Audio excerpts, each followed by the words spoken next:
And we're live. So welcome to my build showcase for my new build. It's going to be like the Chain Lightning Storm build, the Meteor Storm build, Meteor Storm Chain Lightning build, whatever you want to call it.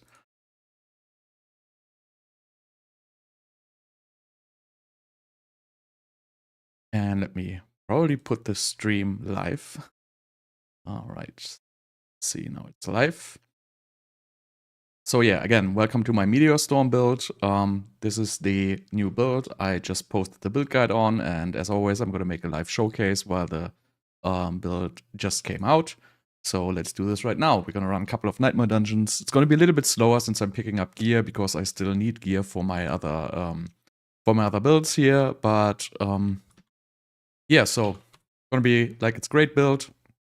Really enjoy playing it. Let's see if the stream is actually live right now, because it doesn't look like it. Maybe it's the wrong link. 1 second. Okay, no, it's live. Okay.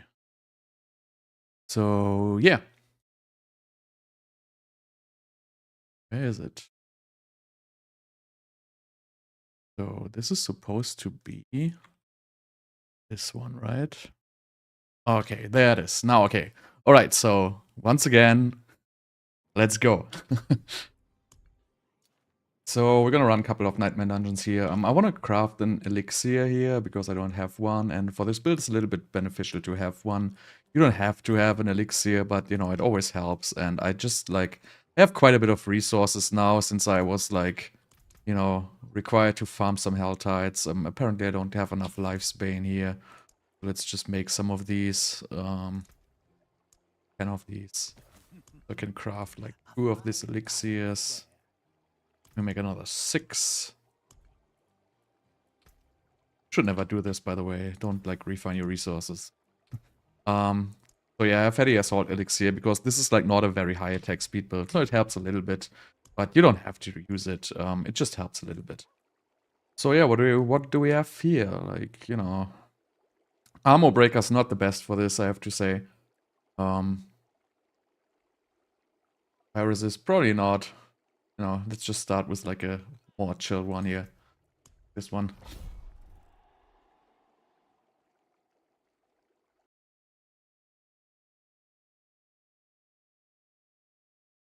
Wait, did I click it? Yeah.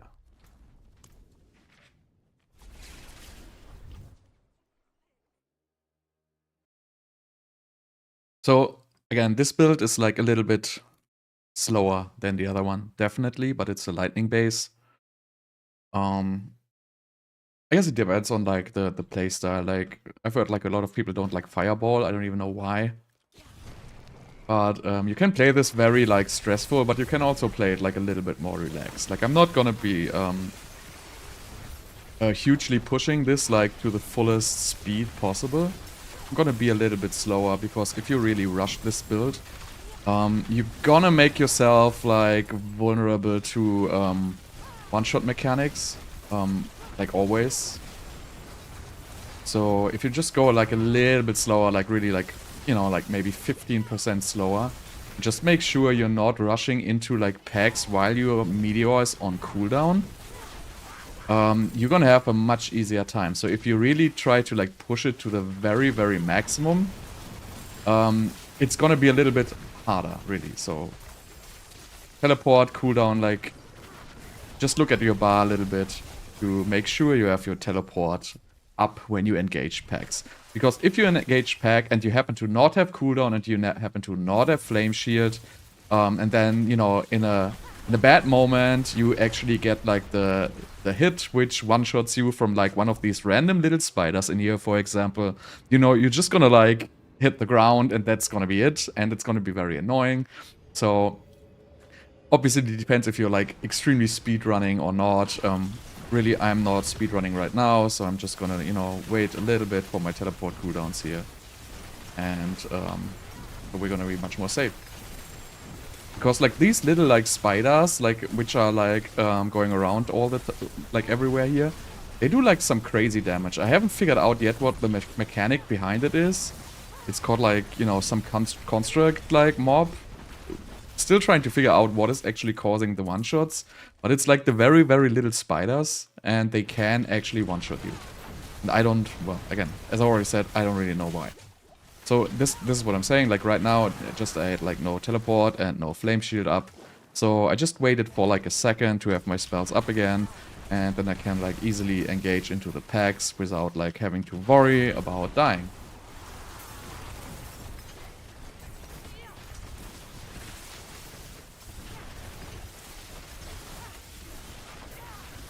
But you can rush through it, like don't get me wrong, like you can definitely go faster. The more you spam, the more cooldown reduction you're gonna have. So that's definitely an option to go faster through this, especially like once you pop unstable currents like now, you can like go much faster. See, like the teleport cooldowns are like pretty low at this point, but you can definitely get them a little lower if you like, you know, go through the dungeon just a little bit faster. And that was like the random one-shot mechanic I was talking about, like these guardsman constructs. I don't even know what it is. Like, I'm pretty tanky, but, you know, they just sometimes one-shot you. No clue why. It's like those very, very little, like these small things here, like, I don't know. I think they explode or something like that. I really don't even know. Like, I don't know what's causing those. They one-shot me, like, also with, like, even more defensive builds, like, through an entire barrier. So it just keeps happening sometimes. Only in the vaults, though. You don't have that issue with regular nightmare dungeons.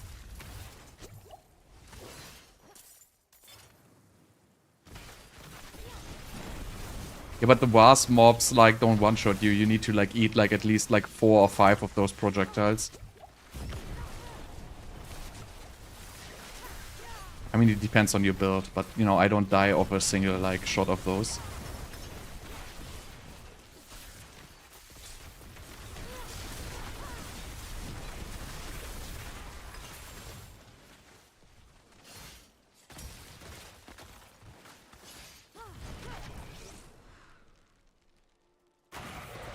Yeah, that's possible. Like it's.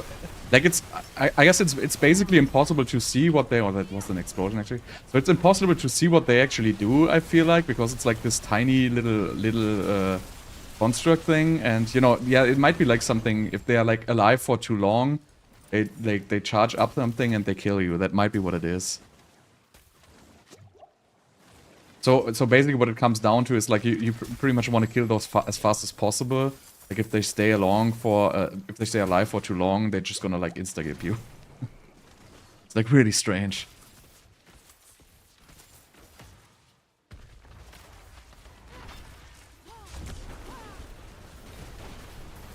Probably would have to, like, pay, like, close attention and watch these mobs for, like, an extended period of time to see what they're actually doing. But I think even if you would see what they are doing, I think it wouldn't matter, because I don't think you can dodge that anyway.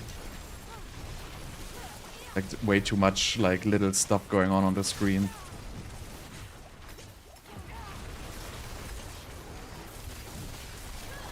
Oh. That was stupid. So, I mean, I really don't like these dungeons. Like, these low-tier walls with a lot of damage modificators on the mobs. Like, really don't like them. But I don't have any good ones at this point, unfortunately. Like, these all have, like, crazy damage buffs. I have. So.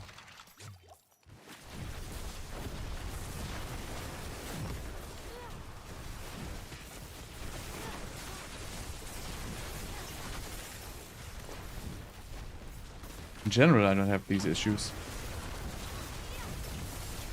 But I'm just starting. I gotta get a little warm here.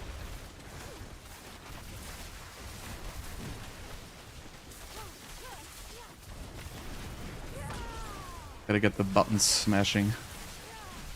Still not there. So, as you can see, like, you can also play it at a range if you want to be, like, a little bit more secure. Depends on, like, the suppressors.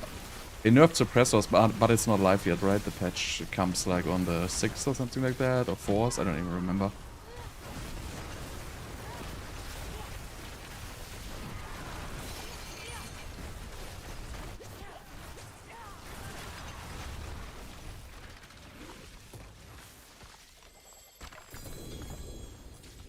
Yeah, I also like the bouncy build. Like it's really cool. Like it's very fun to play. It's great for the walls because you have like the shotgunning. So the disadvantage of this build is clearly like if you're playing walls, like the mobs are going to come like from like all over the place. And that's really not what this build is like optimized for. In regular dungeons it plays like way better. Oh, they dropped Distilled Fear now? Oh, they dropped because they don't have room for it, I get it. Getting away here. So, like, there's like so much stuff dropping here, really. Already full? Come on. So yeah, I'm still like collecting some gear here, but I guess this is too much to like...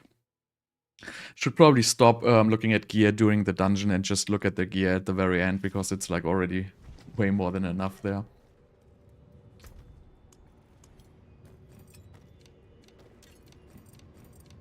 Let's just stash this away. So why do we have so many like walls of stones here? I should just like, you know, scrap all of these. Vault of Stone is a terrible dungeon.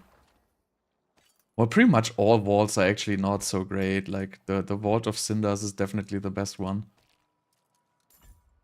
Right. So I will not like, if I play vaults, I will not loot within the vault because it takes way too long to like loot at the very end here. It's like annoying. Say. So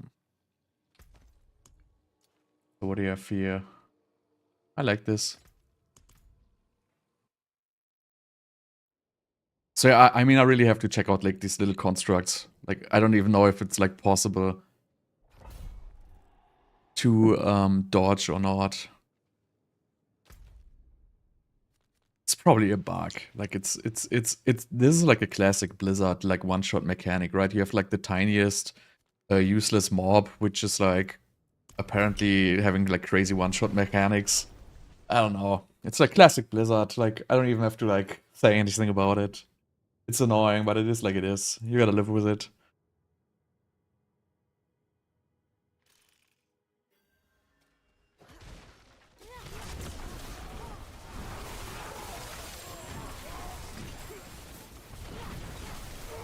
So as you see, like, just gonna show you like regular dungeons are a little bit more relaxed, actually. But I really don't really like like playing Raymond in vaults in general. It's just, I don't know. I feel like there's too many mobs like everywhere around you, and jumping in the middle will just, you know, make you like vulnerable to like all these one-shot mechanics. So in general, I don't really like it. Like more playing like, you know, the regular dungeons with this build. Or Vault of Cinders. Vault of Cinders is fine, but the other ones are just plain annoying. Because you have the snakes in there, and the snakes are just like stupid mob types, which are like super annoying. So I really don't like that.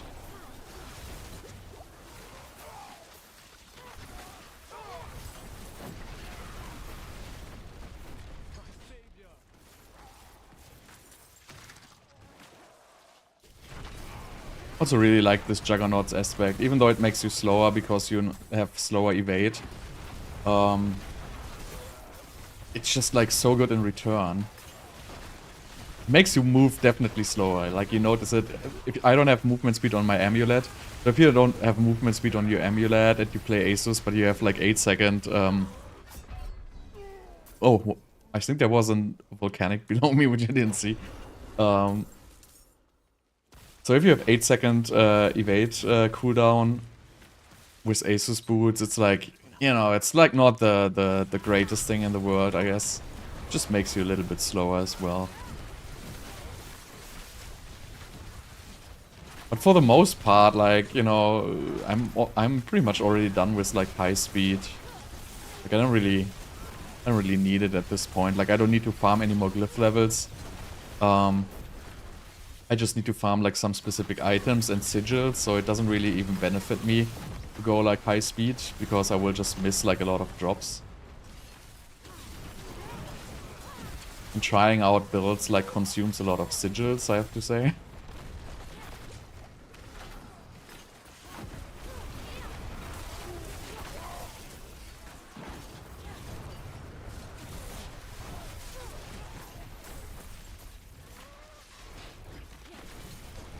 No, never play Flicker Steps at all.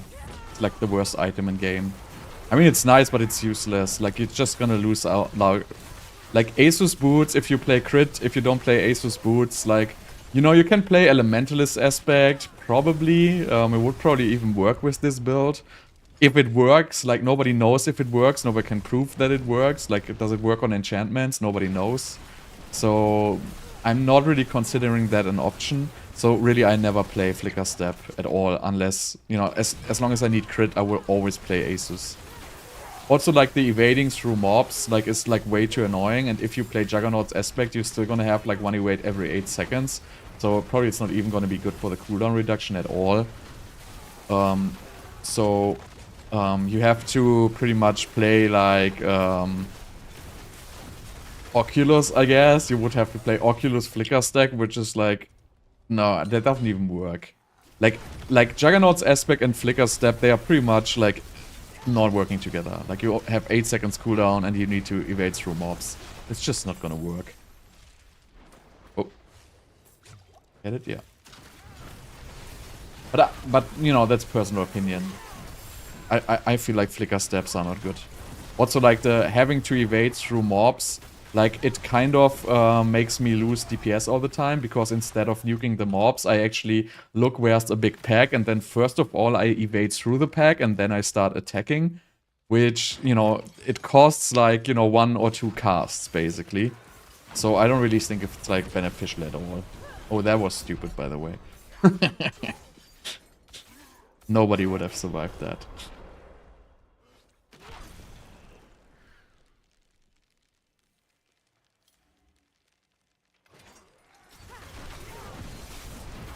I don't even know what Flicker Step does. Like, does it reduce, like, the evade cooldown?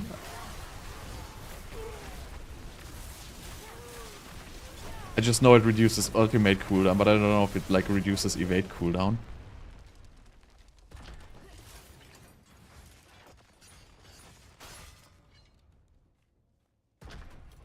Okay. But, you know... I mean, I don't know how much it is, actually, because you're still gonna have double the cooldown. I don't know how much it will come down to, but it will obviously then reduce the cooldown, but you still have, like, the 8 seconds base cooldown compared to, like, a 4 seconds. So I don't really know what it would, like, end up being in the very end. I don't even want to try out, because I don't really... I just say I don't like the playstyle. That's why I also don't like T-Balls. Well, now it is, like, different because we don't have the Metamorphosis stuff anymore. But I did like the T-Balls and Metamorphosis because, you know, I don't want to dash into mobs. Like, I feel like that's a stupid concept. Like, for the reason to refill my mana... By the way, I have to repair. For the reason to refill my mana, why do I have to dash into mobs? Like, for the reason I have to reset my ultimate cooldown, why would I have to dash into mobs? I just don't understand the whole concept behind that story. Like, I don't like it from a play style point of view. I don't want to dash all the time to get my damage up. I mean, I kind of feel like the Asus boots, like, yeah, you dash and you get additional movement speed, you know, that's alright, and it synergizes with the crit, but still I don't like the concept. Like, in the end it comes down to, I have to evade to get more damage, and those two things don't really, like, you know, they don't really work, it doesn't make any sense. Like, why would I make more damage when I evade? Like, just from, like, an RPG kind of standpoint, it doesn't make any sense to me. You know, it would be like, if you evade, you get more dodge chance. If you evade, you get more armor. If you evade, you get, like, a barrier. Like, stuff like that all would make sense. But why would I make, like, more crits after evading? It just doesn't make any sense. But yeah, as you say, like, I also, like, I die all the time. If I use Flicker Steps, like, I don't concentrate, like, looking at the screen, looking what mobs I shoot. I concentrate, like, where's the big pack I can evade into? I don't even care if the pack is stunned at this point or not. I'm basically just blindly evading into that pack and dying. That's what happens if I play Flicker Step.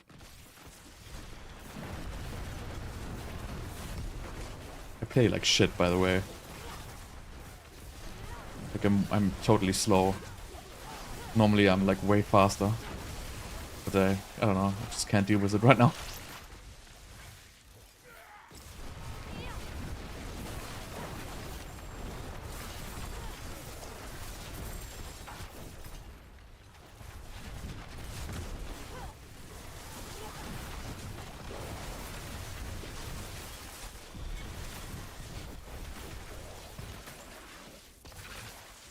But that's in general, like, I don't really want to get distracted from the stuff I'm doing. Like, if I'm nuking mobs, I don't want to get distracted by having to, like, evade into them or stuff like that. I just don't really... Like, I'm pretty sure there's people who are, like, brilliant at that. But, you know, I can't do two things at once. Like, no clue how other people do that.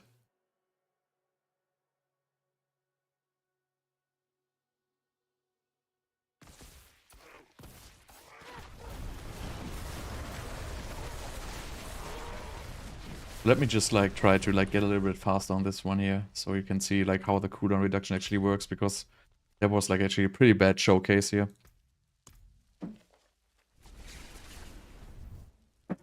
So if you go faster, like it gets way more obvious.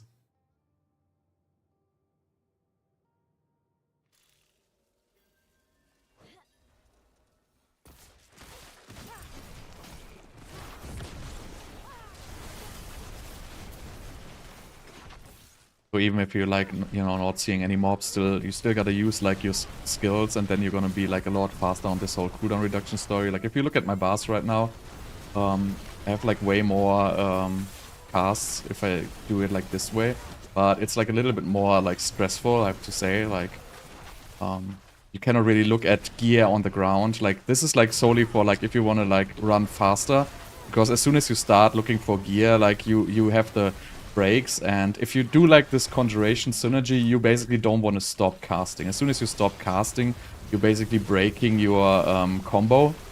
Like if you're playing Street Fighter, it's like, you know, killing your combo points or whatever. I don't even know if Street Fighter has combo points, by the way. So you really want to like keep spamming. Oh, this is like annoying because I cannot deal with Butcher with this build. So I gotta get rid of the Butcher here. Let me see where we can park this guy.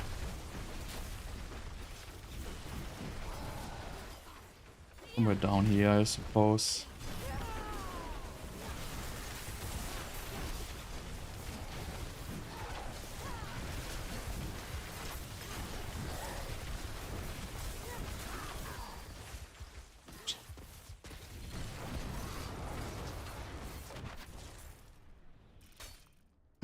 From where? Still here?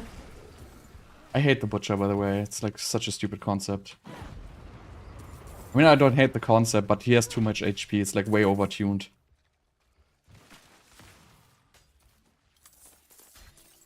Oh, he just grabbed my construct. So I'm gonna play this whole Nightmare Dungeon having the Butcher behind me all the time, because I'm not gonna get rid of him anyway. Who cares?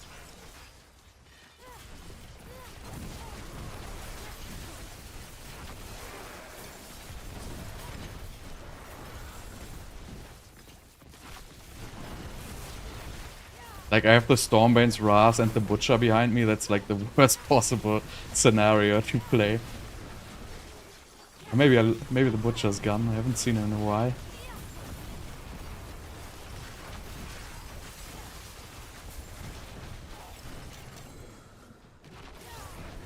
Oh, well, this was not a good idea.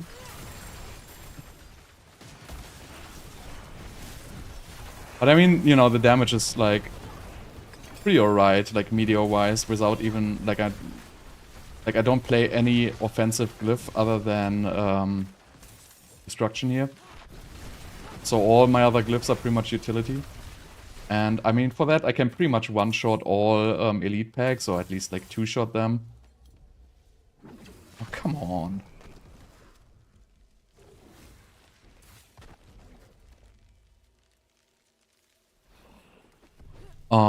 So that's like pretty good, actually. Yeah, you can definitely kill Duriel with this build, but I don't have any Duriel sets. I don't even know if I will farm Duriel like a single time this season. I haven't made my mind yet if I want to do this or not.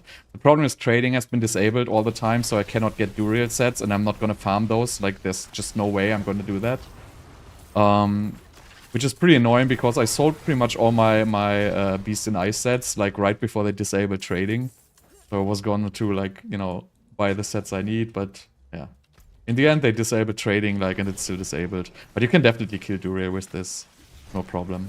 Duriel is pretty easy. Like, because Duriel, like, pretty much does nothing. You just gotta, like, nuke him, right? So, Lilith is a little bit more difficult because you actually have to play mechanics. And so you cannot, like, stupidly nuke Lilith because, you know, she's doing, like, all her mechanics. You have to, like, you know, get your flame shields up in the right moment. But Duriel, you can just face tank kill with this, no problem.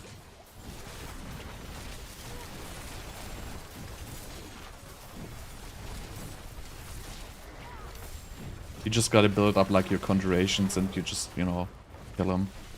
Super easy. What? Oh, I guess he exploded on me. I don't know, there's no build which... Well, I mean, you know, if you really want to build a boss build, like, it really doesn't matter at all. You can just build any build and just put every... Like, you just go all out offensive. Most likely Blizzard's gonna be the best, I would assume here. But you cannot play like a boss build and the Nightmare Dungeon build at the same time, basically. I mean, you can, but it's not gonna be like... You know, it's not gonna be like Hoda Barb one-shotting Duriel. Like, that thing doesn't exist on Sorg. So probably the highest single target damage right now would be Blizzard. If you like spec it properly. Get all like the boss killing items, right? If you get like Godslayer Crown, you get like T-Balls, you get like all offensive aspects, you don't get any like, you know, defenses anyway. Put like your entire Paragon board towards multiplicative damage. You will kill like Duriel in like, I don't know, like 10 seconds max, I would say. Probably you can even one phase. Because you can precast Blizzards. Wait, I didn't pick it up, right?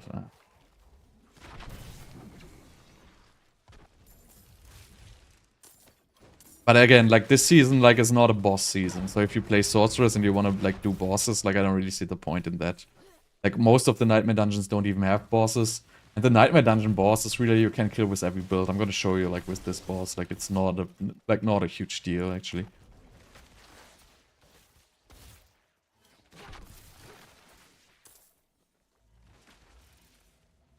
Just is obviously not, like, going in 5 seconds, like, that just doesn't work.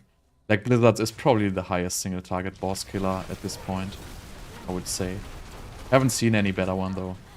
Like, Meteor is definitely not it, because the Meteor's, like, the Meteor only has, like, a high impact damage on healthy mobs, so it really doesn't work against bosses at all.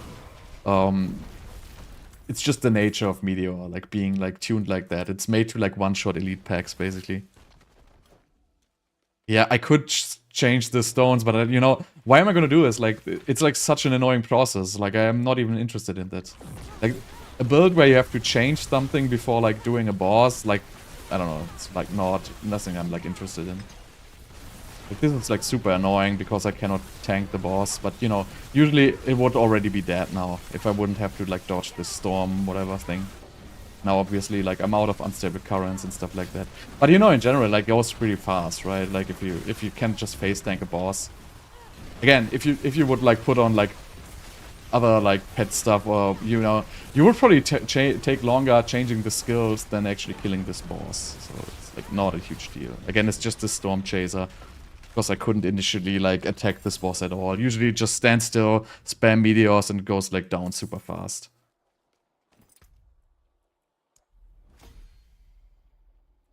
Well, what do you mean by taking so long? Did this take too long? Like, would you lose out on, like, another very important activity while spending, like, 30 seconds to kill a boss? Or maybe even spend a minute? Like, you have to, like, you know, take into account, like, you have to play everything, right? You have to play the boss, but you also have to play before boss, so... And you also have to, like, you know, enjoy the game. So if I have to change, like, pet abilities before the boss, there's like a 75% chance I forget to change it back after the boss. It's gonna be all over, like, I don't know, like, I just don't like concept like that. Obviously, if you had, like, loadout slots and could just make it with one button, or if it would be, like, a weapon swap, like, that's something different. But changing skills before boss, Also skill tree node, you always just forget to change it back. And in the end, it's gonna weaken you, and maybe, you know, you're gonna save like 10 seconds on a run. But, you know, at the state of this game, you know, does this really matter?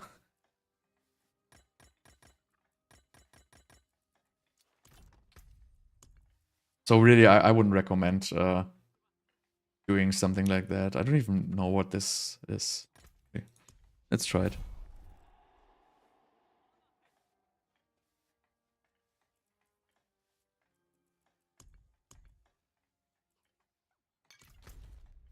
So I mean, you know, feel happy, like be happy to do this. It's just like nothing I'm like interested in. I'm like a relaxed player. I don't want to change skills around. Doesn't count for me. Same with like all this snapshotting bullshit. Like even, you know, I know it's like strong. I know like people give you like all these fake videos where they like kill Duriel within like 1 second. Lizard Sorceress killing like Uber Duriel within 1 second, but they all like stupid snapshotting like one before the kill. It's like, you know, if I could get double defensive, double attack speed, and double damage by just snapshotting some random stuff, but you know, that's just nothing like, it's not interesting to me. For me, it's exploit usage, and also I don't want to do it. It's like way too annoying. I don't want to like press buttons, you know, use my mouse to like change aspects around and stuff like that. It's just like totally, I don't know, it's like something I'm not interested in. I want to like start the game and I want to like go blast. I don't want to like have to prepare like clicking 15 things in the correct order to give me like a temporary damage boost, which then I have to reset after like going into another dungeon and stuff like that. I don't know how people want to do that. Like I definitely don't.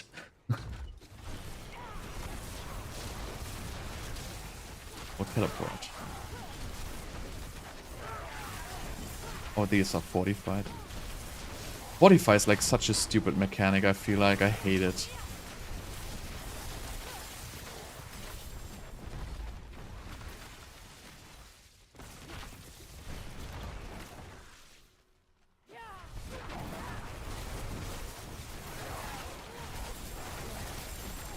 I mean, in general, it works pretty good, I feel like. So, again, this is a little bit slower. Like, definitely the Fireball build is faster, because you really just... You have a core skill which does damage. In this build, you have to rely on Meteor, and Meteor, like, drops, like, slow, which is just naturally, like, gonna reduce your kill speed. Because you have to wait for Meteors to drop. That's really just what it is. And it makes the build slower. Like, I'm not gonna lie about that. But it's fun. You have, like, a little bit more mobility, like... You know, if you're standing like in a dash explosion and you don't have teleport up, you're gonna die. But with this build, you're gonna have like much more like cooldown reduction on your teleport, and yes. So I really like to have like the extra mobility. I don't like playing Raymond though. In general, I just don't like that item. I mean, I made this build guide, but I don't really like I don't like the concept of the item. It makes me like squishy, and I don't like having to group mobs at all. Like I feel like it's not necessary. And that's the good thing about the Fireball build, because the mob's just gonna run into it because you don't have hard CC, right? So as long as if I use unstable currents and stuff like that, like all the mobs are gonna be CC'd. So they're not gonna run to me, and I don't have like any like, you know, sustained damage like Fireball in front of me. So I have to rely on like pulling the mobs with teleport and then killing them, then pulling them again and killing them again, you know, which is it's not bad, but you know, as you can see, like it works perfectly fine. But it's just like an overall like different concept than having like a spender spell like Fireball, where you can just, you know, spam. And also you have like range, right? With this I don't have range. I mean, I can shoot I can shoot Chain Lightning at range, but it's not gonna do anything. Like yes, it's gonna proc like, you know, a couple of Ball Lightning and couple of Meteor enchantments here and there, but you know, this is like not made for range play. This is like a melee style build, and that's why in general like the Fireball one like more. Also, yeah, you have the synergy because, you know, you're buffing the Fireball damage obviously. So my Chain Lightning does no damage, but I still cast it. So obviously that's gonna be downtime. I mean, I use it to reduce the Meteor's cooldown obviously, which is like the whole point of the story. But still. No, if you have like a core skill to actually do damage, I think it's like it's a little bit more relaxed playstyle. Because you just walk forwards, throw fireballs, walk forwards, throw fireballs, and nothing is pretty much ever gonna reach you. Like with this, you're forcing stuff to reach you. in melee range. And this is obviously like, if like, basically I made this because it might be interesting for the gauntlet, right? Because, you know, if the gauntlet is really like, you know, monster level 120 or something like that, you know, defenses are not gonna matter. Like, we are all gonna play Raymond because we just need the mobility and the kill speed. And, well, if mobs basically not gonna do any damage, like, you know, it doesn't matter at all. Like, if it's really gonna be like that, it's just gonna be like so easy, like damage wise. So we're just gonna like focus on maximum kill speed.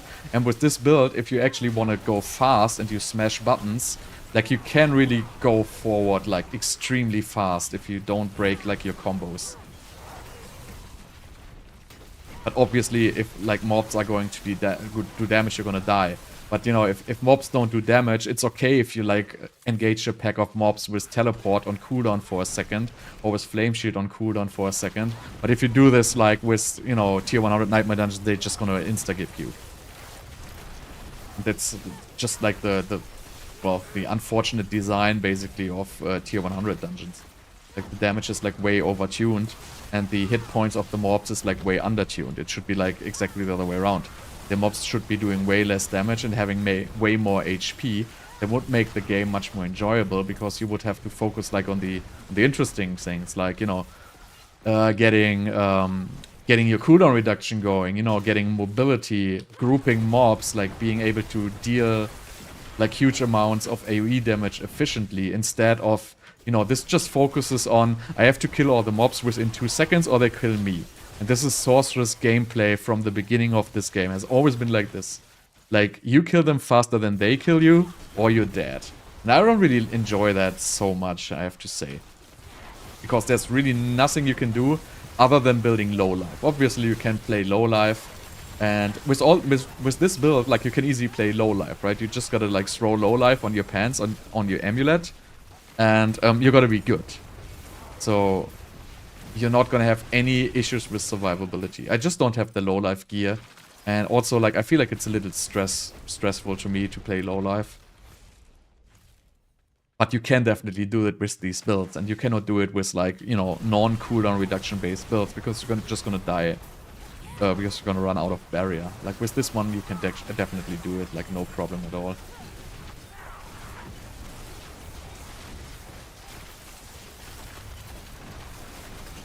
But I guess for, like, most likely, like, this build is just, like, visually appealing, I feel like.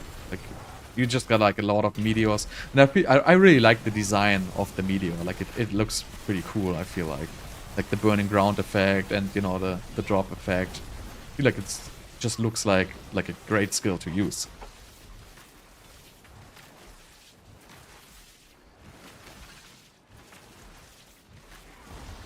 I don't know. I don't think you can support me. You can share my videos. I don't have paid, like, channel content and stuff like that. It's alright. Not my thing. Not looking for monetization. I haven't found, like, a Ward of Cinders in forever. Like, I don't know. I've been searching for a Ward of Cinders for, like, so long. And I just can't find one. It's, like, so depressing.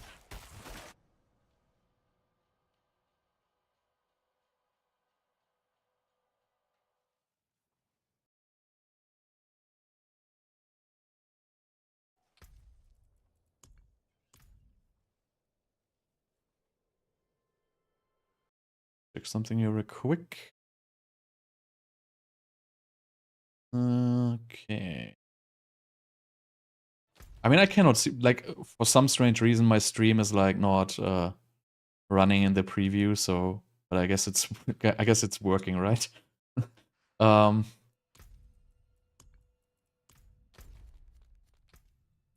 fuck. Damn, I forgot the world boss once again. I always forget to kill the world bosses.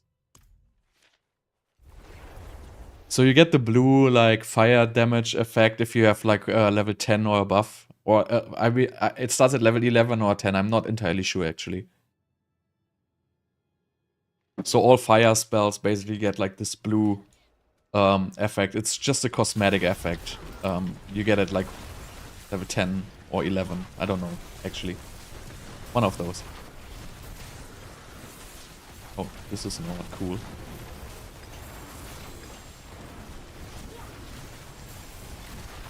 So really, it really comes down to like how you want to play. But you know, it like having these builds for me is like beneficial because I want to go back into like Conjuration.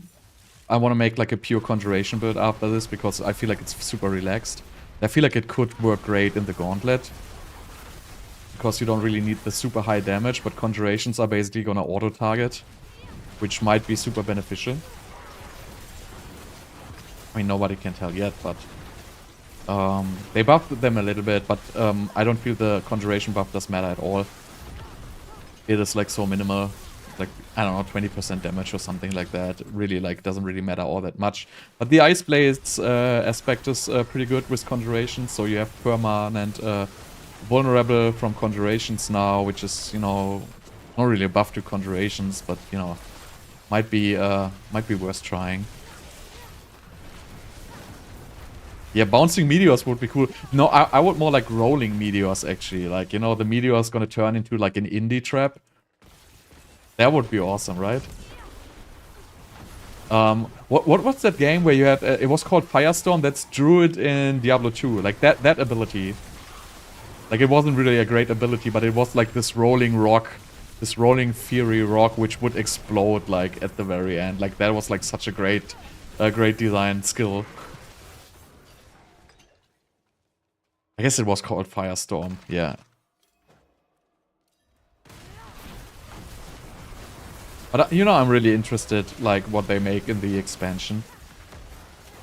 Like, the expansion is gonna be pretty much deciding if this game is gonna, like, you know, be appealing to, like, core gamers. Because right now, you know... I mean, I have to say, like, I enjoy the beginning of a season. I'm almost at the end of this season for now, though, already. Because, you know, yeah, I want to make 2 more builds. Or maybe 3 more builds. And I want to just try them out for fun. But that's already going to be it, unfortunately. Like, I have nothing more to do. I mean, obviously I can farm Uber Uniques. I can farm Uber Stones. But, you know, what am I going to do with it? Like, the builds...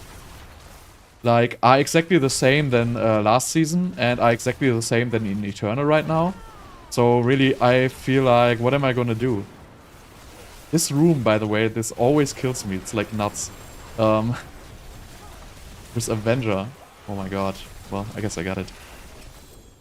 But with the Star for Coronet, like that's a great move into the right direction. Because, you know, this is actually the first item they patch into the game, which is majorly changing mechanics, other than Barber Heart. And Barber Heart, well, yeah, I mean, yes, it was majorly changing mechanics, but it was just, like, completely overpowered, basically. And this item really, like, created a completely new playstyle, right? We created, like, builds around having this Meteor on, you know, on cooldown. Now we can build around, you know, just having as a supportive skill. We can build out using the Meteor enchantment. We can build around having cooldown reduction to spam the Meteor. So there's like a couple of different build options which basically, you know, get created by this item. And I really like that approach. Like, that's definitely like a way into the right direction to create more build-defining unique items. That's really what the game needs, like build-defining unique items. And this is one of them.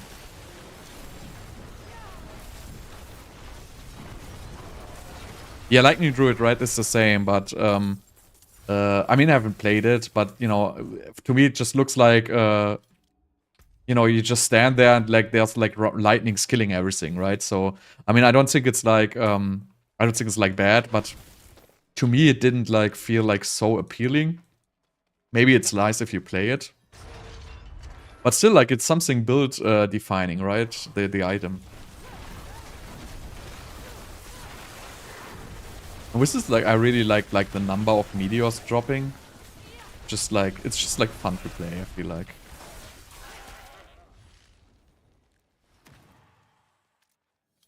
But it's a little bit like, I mean, what I don't like about Meteor is that you have to play this 3 curses aspect, which basically stops you from having other spells doing damage other than Fireball. That's like a little bit stupid. And also like, it's bad because you don't have the boss damage, right? So you have like damage to healthy, which is pretty much, you know, just you cannot really play bosses with it, period. And that's the part I don't really like, but you know, there's worse things. But you really don't have like another option to play another aspect there.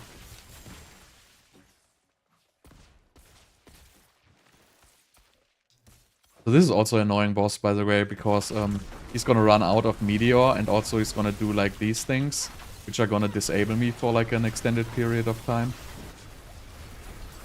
So it's also not so easy. But, you know, as soon as you get them staggered, like, it's basically not the ideal combo, like, to play bosses like that. So, you're really gonna lack, like, a little bit of damage here. And also, I think it has damage reduction from close here, this dungeon. So this is, like, I have to say, like, this is not the optimal bossing build here. It just doesn't have, like, the single target damage, because it has the damage to healthy and control aspect. So basically you have like two aspects almost entirely wasted on non-boss damage.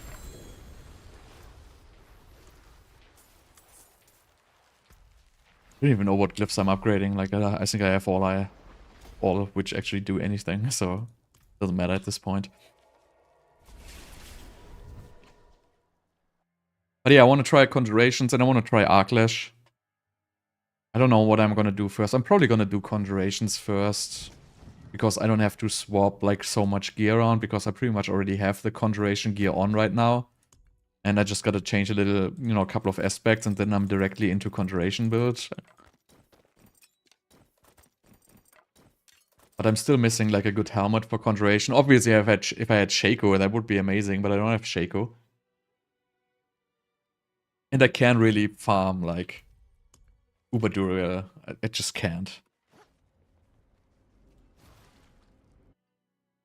I don't think I'm gonna do it, honestly.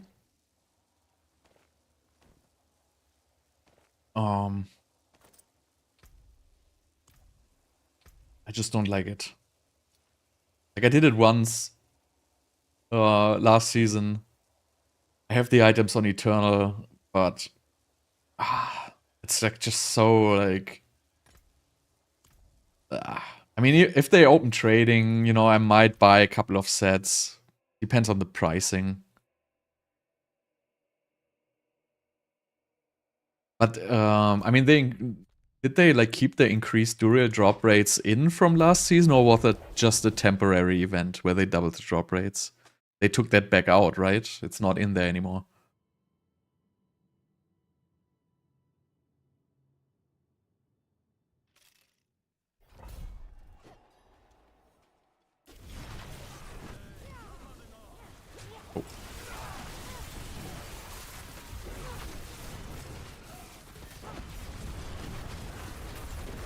Oh. Oh, I didn't want the shrine. The shrine is actually slowing me down. I hate conduit shrines.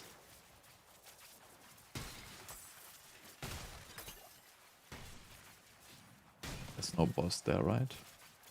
I don't think there is one there.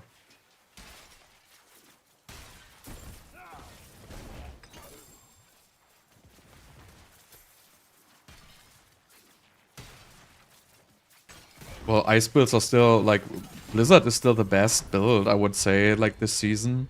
Like, damage-wise, I think Blizzard is still the strongest Sorc build. Blizzard has basically always been the strongest build, other than Ball Lightning being bugged in Season 2. But, Blizzard is the strongest build. I don't really have to play it, because, you know, it's exactly the same like last season, so that's really not interesting. But, Blizzard is like all over the top. I mean, playing Meteor without like a spender spell, you know, just play Conjurations Meteor with cooldown reduction. You know, basically I play the same, right? I just have to like remove unstable currents and chain lightning. I change them for lightning spear and you know, probably either frost nova or ice armor, and then I pretty much have the same build. So I mean, I don't think it's bad. It's probably like maybe even better than this one. I haven't tried it. Oh, I hate this.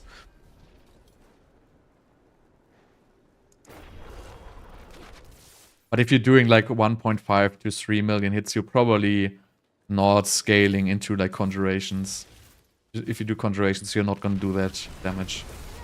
So you probably just use like Meteor with cooldown, right?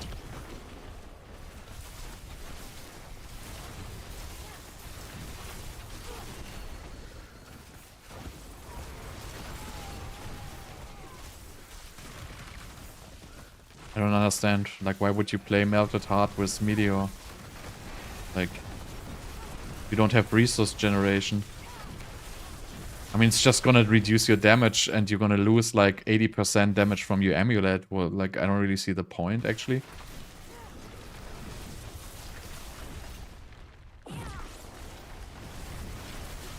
But I mean, I don't have it. I didn't try the new one.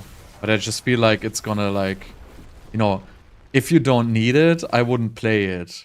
Like, obviously we can play low life or something like that with it, but I just feel like you're gonna lose out on so much damage from your amulet. Like, if you play like Devouring Blaze amulet and Mastery Skills amulet, you're literally gonna lose like 70 or 80% meteor damage right there. Depends if you play Wand and Focus even more, because on your amulet you can play 3 curses, which gives you like another 30% basically. Maybe you play 200 stuff with that. That would probably make more sense then. You have 3 curses on there.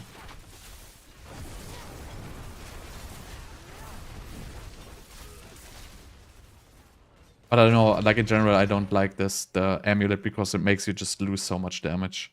That's why I'm not playing it. I mean, I don't have it anyway, but...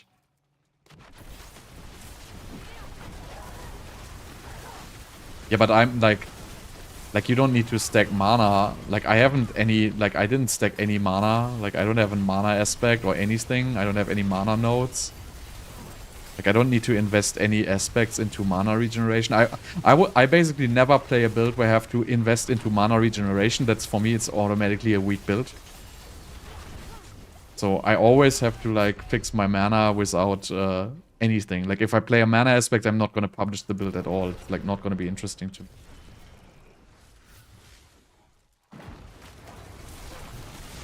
What is this, by the way? This is like... These people just don't die. Yeah, I mean, yes, like, you don't need to care about survivability with Melted Heart. I agree on that one. But it makes you, like, lose, like, 60% damage. That's just my thinking about it. That's why I wouldn't personally play it.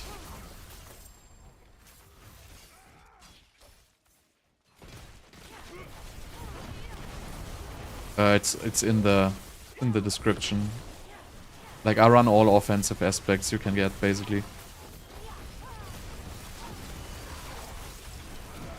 No, you don't get 100. You get additive damage. That's not 100%. You're, like, getting that completely wrong. And X-Falls also is, like, very, very weak with Meteor. So X-Falls, like, you're confusing stuff there. Melted Heart gives you 100% additive damage while healthy. So that is, like, you usually have like 1000% additive damage in like a regular build, somewhere between 800 and 1000. So getting another 100 is not even a 10% damage buff. So don't confuse that. The damage while healthy on Melted Heart literally is like not doing a whole lot. Like, it's doing almost nothing basically. It's really not a good stat. Don't get confused there.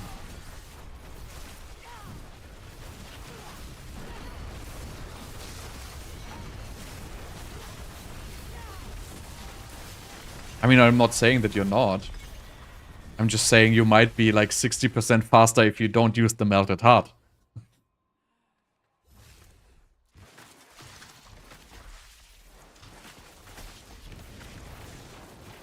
You can farm the Coronet with the Beast of Ice boss. Beast in Ice boss, sorry.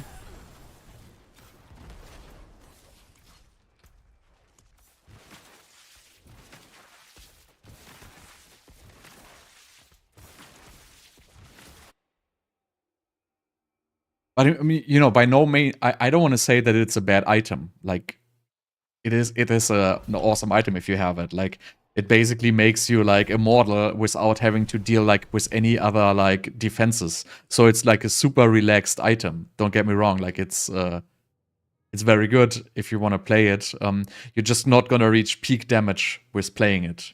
It's just like the design. Like basically using an amulet slot. The amulet slot is like your most important damage slot, and you can basically say the amulet gives like around 100%. So your amulet basically doubles your damage. Like it's pretty fair to say that.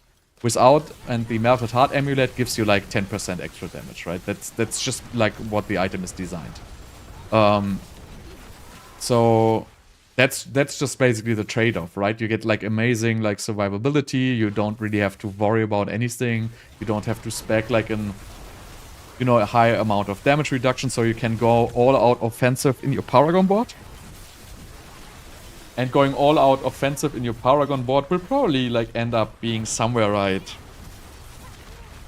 I would say it's probably like around 60, maybe 70% going all out offensive in your Paragon board. If you really like, you know, spec like the most offensive board, which you can. So in the end, you don't end up with like, you know, much lower damage than somebody playing defensive, I guess. Like playing a defensive Paragon board. So I'm not saying that it's bad at all.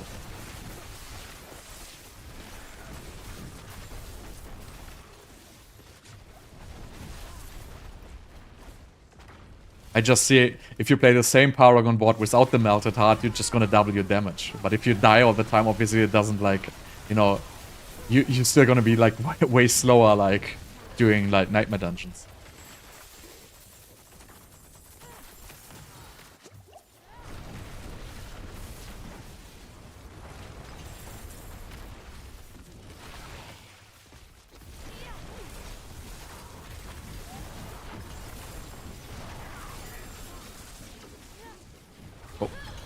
Stupid! I hate these guys. You know what I hate about the game? If you like, you already know you're gonna die, but there's nothing you can do. You have teleport on cooldown, you have like evade on cooldown, and you just gotta like, you know, you don't even have to start. Like if you click somewhere to start moving, it's gonna take like at least 0.5 seconds for this stupid character to even start moving because like it reacts so slowly. So you can just like watch yourself die. You already know, alright, yeah, it's gonna be it.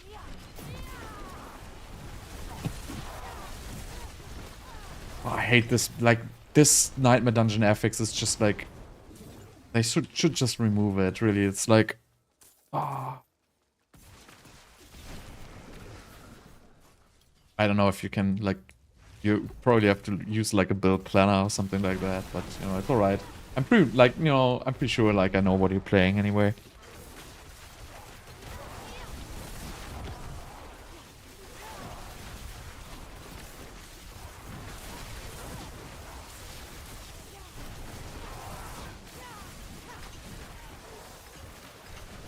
That's what I hate about Juggernaut's aspect, because the evade cooldown, like, you really, if you're, like, inside of one of those storm chasers, like there's no way to get out. You just gotta, like, look at it before.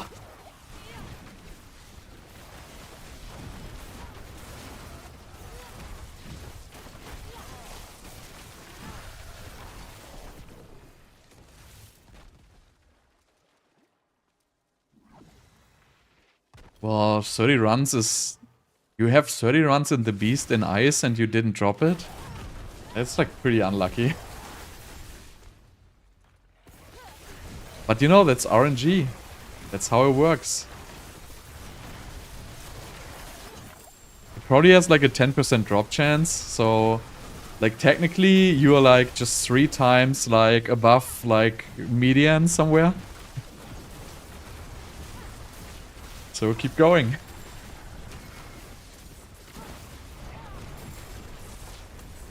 You can use like, there's like a lot of planners. You can use max roll, you can use like Morbalytics, you can use like D4 builds, GG, like there's so many of these websites.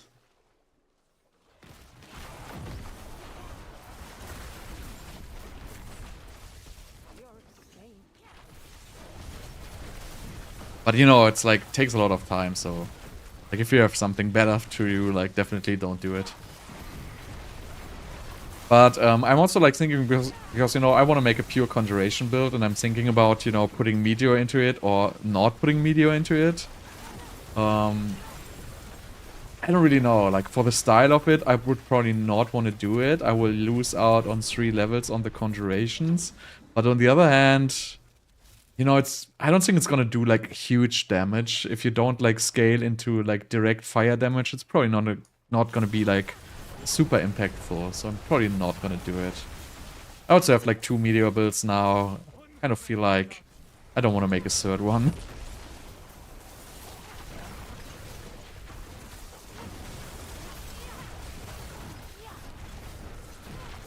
Like, I'm gonna try Conjurations next, and I'm gonna do some Helltide farming with it. See how they actually do in Nightmare Dungeons. Wonder if they can choose through Nightmare Dungeons. I feel like since Nightmare Dungeons don't have bosses, like it's not so hard anymore. Like with bosses, Conjurations really had like a problem. They really didn't have the peak damage for bosses. They're all like based on control.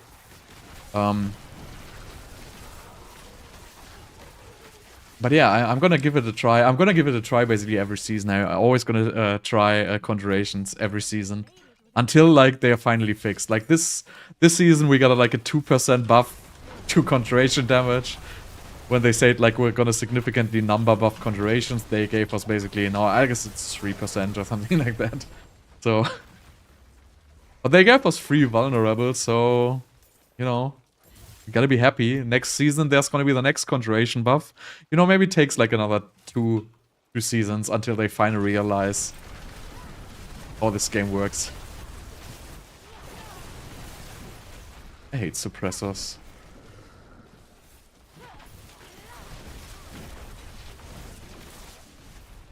I can't kill him. There's something wrong with this guy. What does it... Vulnerable to resist? Shouldn't even like be an issue. But sometimes these mobs just don't want to die. And then, you know, I don't want to spend the time doing it.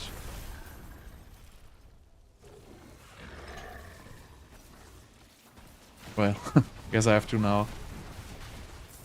Still gotta wait for like a little engage here.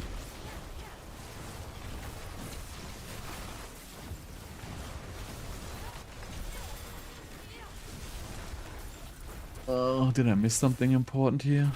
Probably not, right? Nope. What else do we have? I want to have some cinders. Like, I'm trying to farm, like, wards of cinders, but I just don't find anymore. Maybe it's, like, a bug. Like, maybe they patched them out of the game. I cannot find them anymore.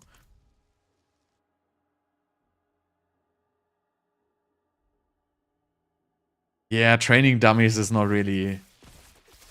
I mean, you can like do training dummies, but you know, I feel like it's like not really like a real scenario. Like, you know, training damage are gonna be like I don't know, like they seem to have, they take more damage than regular mobs.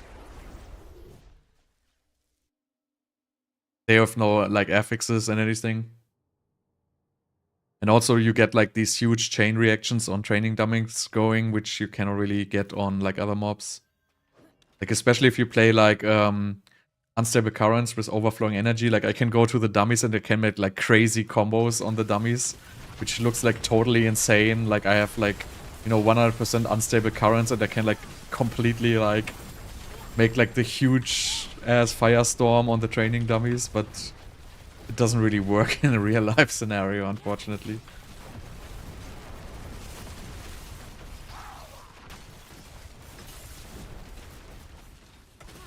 Nah, I'm not gonna do Lilith. It's gonna work, but it's... I don't want to do it, honestly.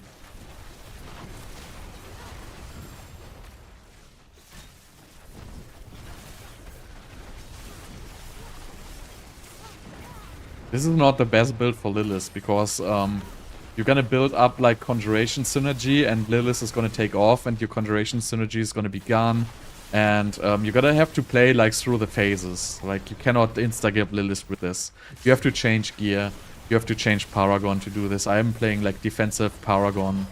I'm playing basically a whole bunch of synergies which are not made for Lilith. Like this whole Conjuration synergy story is not for Lilith. So it's not gonna be very great. I'm just gonna be honest, like... You can kill it with it, but you know, if you want to make a build to kill Lilith, this is not it. Just play Blizzard. Like you don't have to like put any thought into it. Just spec Blizzard, stack 15 Blizzards, then spawn Lilith. She's gonna die within like 5 seconds.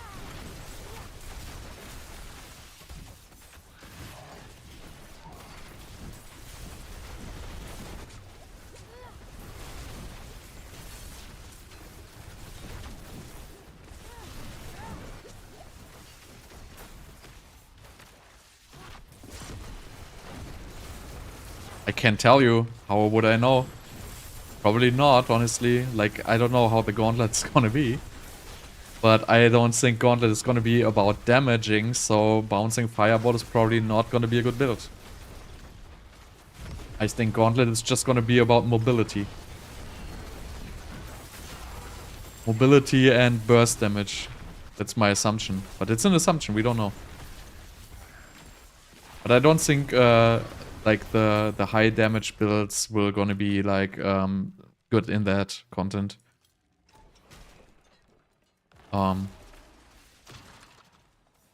I would assume it's like a lot of cooldown reduction to teleport. It's probably going to be Oculus builds. So if it's really like not requiring high damage, it's going to be all Oculus builds to just get the teleport cooldown reduced, most likely. And have like the fastest teleport possible with cooldown reduction. So overflowing energy, Rayment, cooldown reduction with Oculus.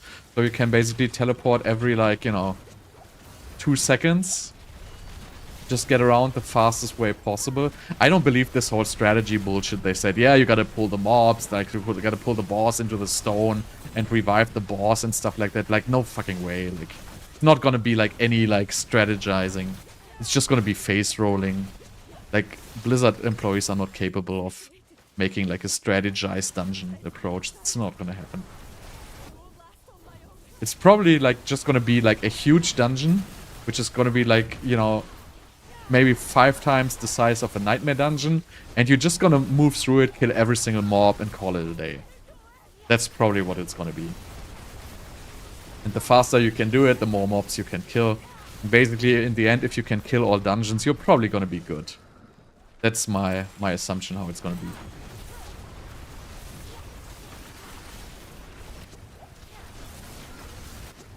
But also, like, you know, it's completely speculative, right? So we don't really know. Why am I playing this event?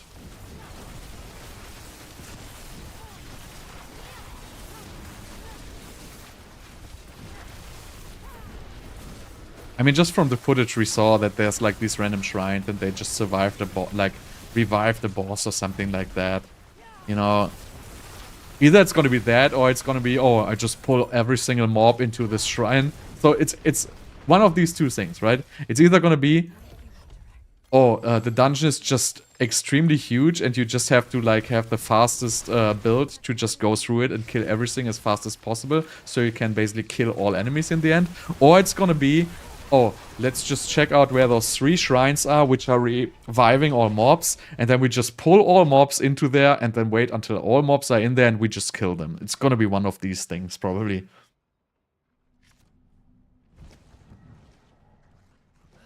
But I don't think you need any damage. If it's really just level 120 mobs.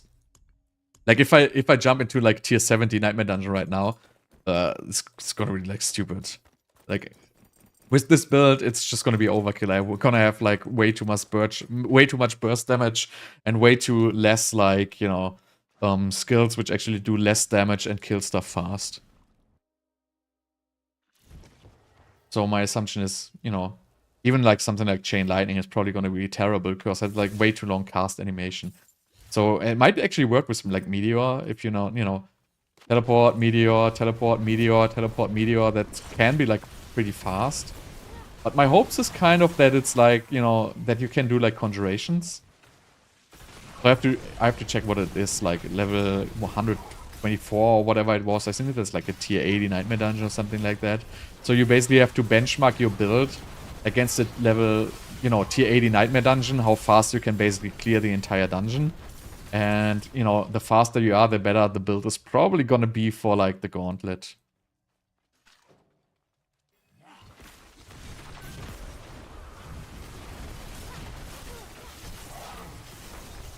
This boss is pretty easy for, like, this build, obviously. But you don't want to stand, like, in these ghosts. They do, like, crazy damage for whatever reason. Like, while they are alive, they basically do no damage, but as soon as they are, like, in ghost form, they really, like, smash.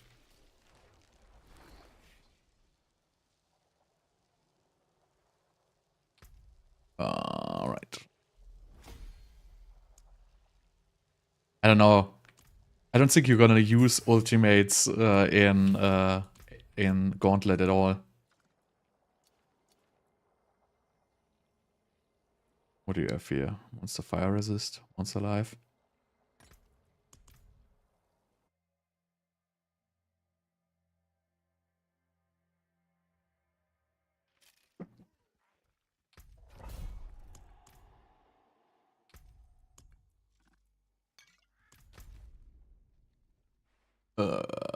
Where am I going?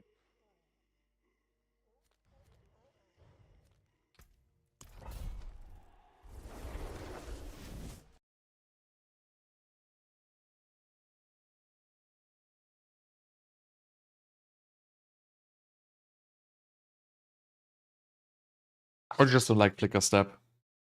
Already talked about it. I don't like it. Not my thing. What I like is these shrines though. Like if you have this shrine, right, you like this is like completely out of control. If you have this shrine, you can just do like, you know, you can just do this. You can just go like a absolute madman. Don't even need to look at the screen anymore. You just like smash all the buttons. And you're just gonna like go through this like a freaking maniac. Like this shrine is like just out of control.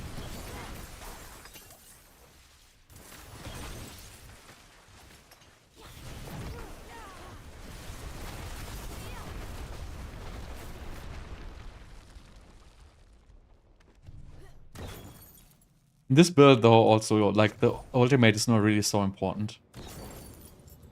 Doesn't really matter all that much. It just is like an addition to help you with the cooldowns and to give you like 25% extra attack speed, but it's not really like so important at all. Would probably even play without it. Haven't tried it though, but you know, if you put Lightning Spear on the bar and remove the ultimate, like it would probably, like it might even be better. I might just try this, like, if you even need it. Because basically the most important thing about the ultimate is you can spawn lightning spears. And if you have lightning spear on your bar, you don't need the ultimate to spawn them. Other than that, it's just applying a little bit of lucky hit, giving you a little bit more burst damage, but you know, that is not really even required.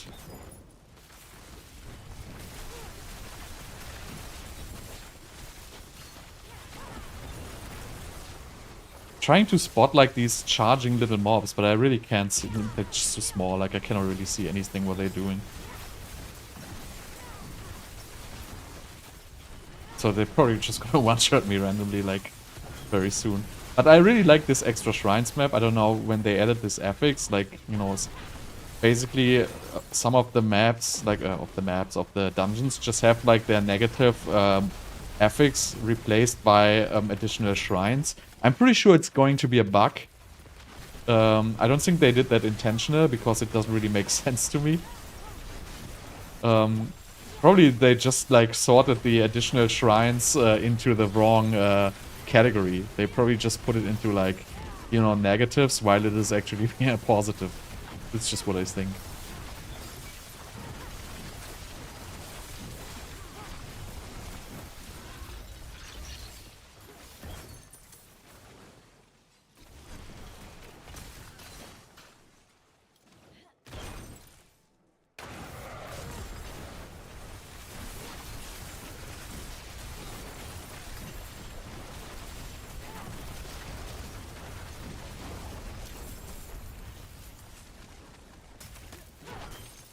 There should be a chest here. Other side, maybe? There used to be a chest in this room. Maybe I'm just confused. Oh no, it's this room. Do you want to open these chests because there's like sigils in there almost all of the time. And since I'm still like desperately trying to get some Ward of Cinders so I can make some videos for my next guide. Like I literally have like within the last like probably like 60 or 80 dungeons, I haven't found a single Ward of Cinders. I have no clue what's wrong with that. I just can't find them.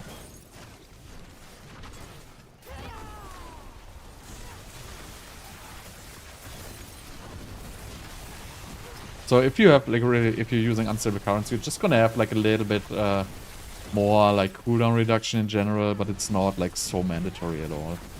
I would try the next run actually without and see how it goes. Because it's also costing like 3 skill points, right? Don't underestimate 3 skill points.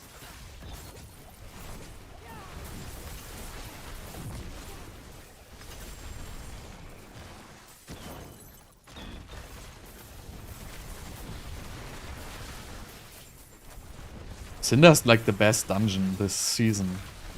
I mean, it's not the fastest one, but it's, I feel like it's the best for testing your builds against, because, you know, it has a decent duration, it has a good monster set. And again, if you play the vault mechanics at the end, you get like a big loot explosion if you really want to have this. So I just feel like it's like a very, very good dungeon to run. I really enjoy it like the most of all. Oh, this is by the way.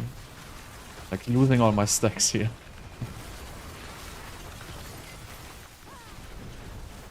Like the other vaults have like these, you know, they have like the snakes, which is like terrible. And Vault of Cinders pretty much doesn't have anything all that dangerous.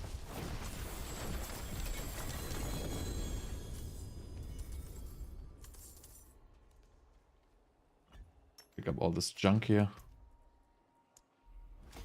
I don't even know what these glyphs are doing. I'm just gonna like level them one by one, like not even looking at which one it is.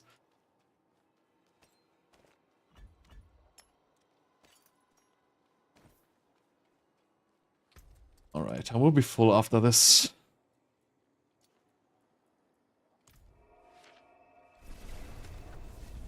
So yeah, if you have like spare Vault of Cinders, can you even trade sigils? I don't even know.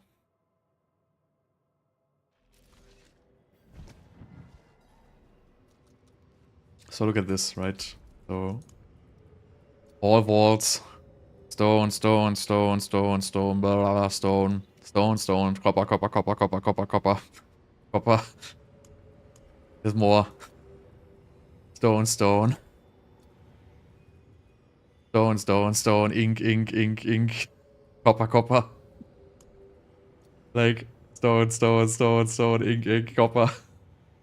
Like, I have like not a, no, I had no buffs for the chest. I just had 11. So literally, like, I have all the sigils, but I don't have any, like, cinders.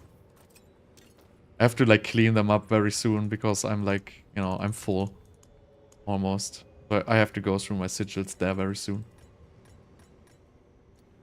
So do we have anything here? What is this? I don't even remember all these. What they're doing. Like, there's pretty much no bad dungeons this season, I feel like. They're all alright. So let me just check if I get rid of unstable currents altogether. So I have like 3 more skill points, right? Remove. Move. And then we can just put these into... Let's just get... How about Flame Shield? Sounds like a great plan. So let's see how this goes. If you know, I don't know if it's better or worse.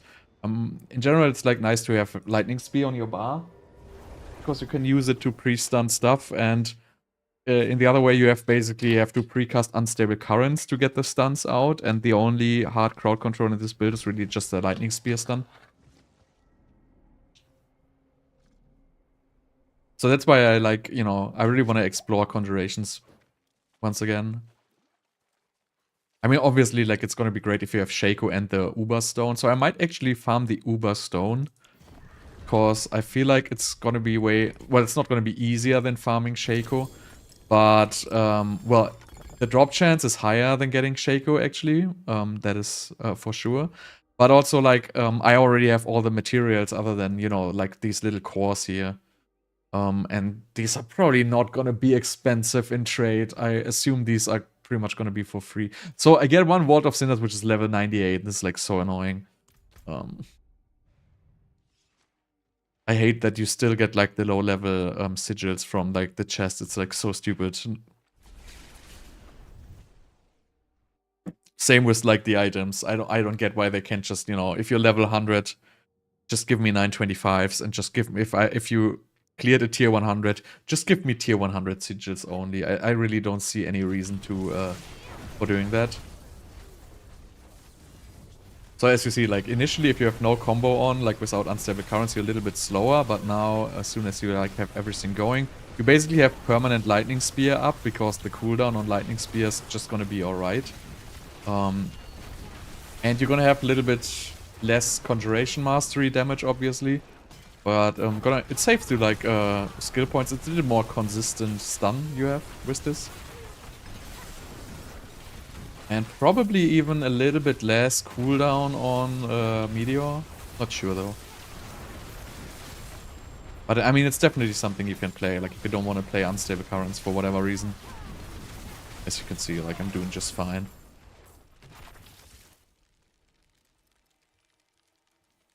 Super slow though.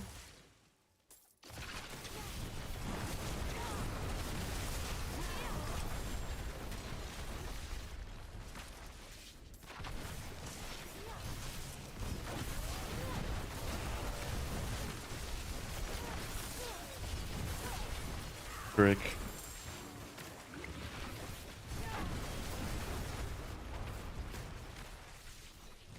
I'm just gonna wait until Camport up there.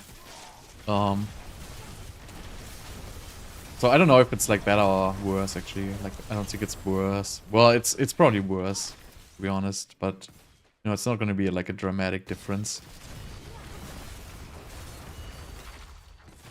Gives you a little bit more control about this stun. So it basically gives you more survivability. And playing unstable currents basically forces you into like going at a higher pace, like doing higher speed. And I don't like, you know, it's not a bad thing, but you know, also it can kill you.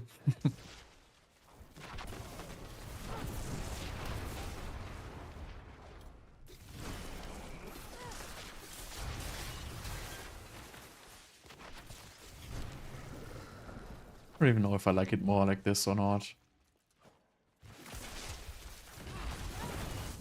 Oh, Butcher. So with the Shrine, I can probably even kill him, maybe? But I don't think I'm gonna break this barrier from him. Ah, okay, there it is. So if the Butcher wouldn't have like this life leech, whatever heal he does, I feel like it would be way better of a boss. But it has just way too much HP, I feel like. And then, you know, it always gets like the new barrier. So unless you have like a very, very high like single target nuking build, I just feel like this is like such a bad design that he gets a refreshing barrier, that he gets like life regeneration on top of it. It just like takes forever to kill him with like these kinds of builds.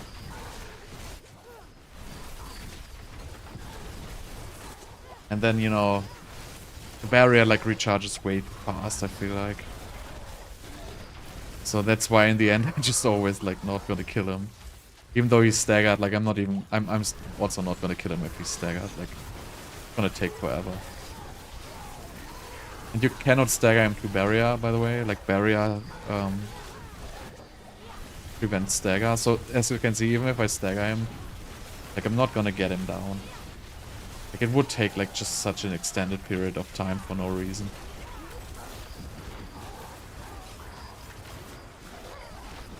Wow, it prevents me from getting the stupid bots here.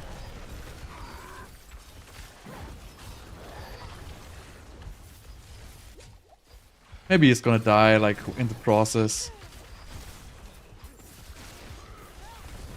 Who knows? Maybe if I can find the health potion. Because I already need it all for the Butcher. Okay, let's despawn him. Pick off it.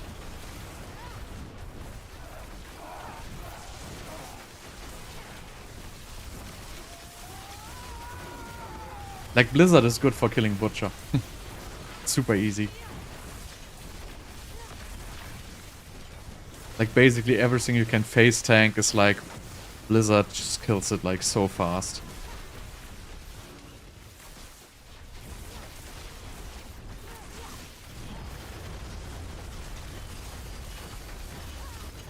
I don't even know, like I might even like this more than Unstable Currents, to be quite honest. Gives me like a little bit faster, like... Oh. A little bit faster cooldown. Because Unstable Currents doesn't really help with cooldowns at all. Just through the attack speed, like you're just casting Chain Lightning. I have to check it. I'm gonna do one more run without it. See how I like it. Definitely it's like 3 skill points is 3 skill points, so that's actually, you know, not bad. Oh, wait. Done with this. Did I kill him? No, he killed me with this like green bubble explosion. So also what I like is Lightning Spear only has like 10 seconds cooldown and Unstable Currents has 40. So if you pop Unstable Currents, it's just going to immediately spawn like Ice Blade and it's going to overshoot basically the enchantment effect. So you're technically going to wasting like a little bit of cooldown and then you're going to have like those, you know, 20 to 30 seconds downtime until you can, you know, get more cooldown reduction on it. Nice, Ward of Cinders. So that's kind of like, you know, my thinking there.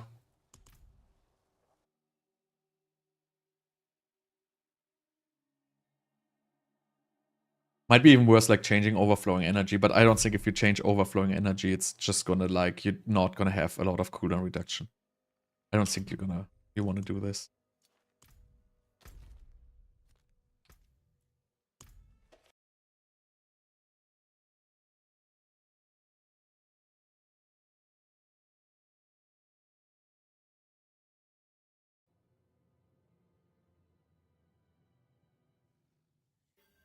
But yeah, did anybody like of you guys already try out Arklash?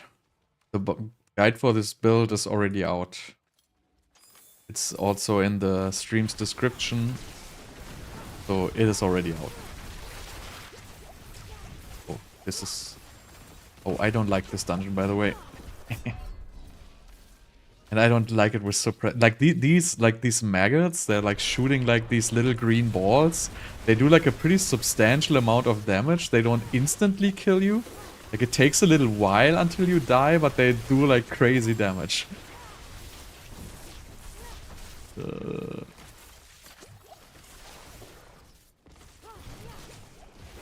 And it's also like poison. Everywhere, poison, poison, poison. Ah! I hate these things. They're so crazy. What? Did you even see that? Now, these poison dungeons are like stupid. Like really stupid. I have to erase this dungeon from my list. Blind Burrows, this is like a terrible dungeon. Everything, explosions and poison, this is like such a bad theme for Sorceress. Even though I think the dungeon is relatively fast. But you want to play these at range, like these like explode very fast. I would like enjoy if these would explode a little bit slower. But they explode so fast, it's just like, you know, not even a second after they're dead that they explode. So you basically have to immediately get away from them. I guess if they would just explode like, you know, 2 seconds after they die, that would be cool. Like, I wouldn't have an issue with that, but it's like very, very fast explosion. So I don't even know if I like this more without Unstable Currents. It kind of like forces me into not using my Chain Lightning so much. But then I wonder, why am I even using Chain Lightning?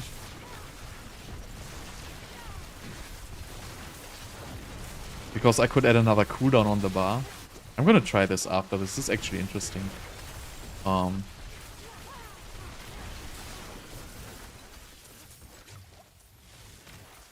Because the only thing I'm getting out of Chain Lightning right now is Crackling Energy, which I need for Overflowing Energy. The problem is, though, you don't get any Crackling Energy without Chain Lightning or Unstable Currents. Pretty much the I would have to check, but I think the lightning spear itself will not generate any crackling energy because the passive with the lucky hit is just so bad. So you would have to play it without crackling energy, and then we would not have overflowing energy. So then we could actually get a different key passive. I actually tried this, but I didn't like follow this any further because I felt like this variant was stronger. But I think I played it with unstable currents. I think I didn't try it without unstable currents. I would check this.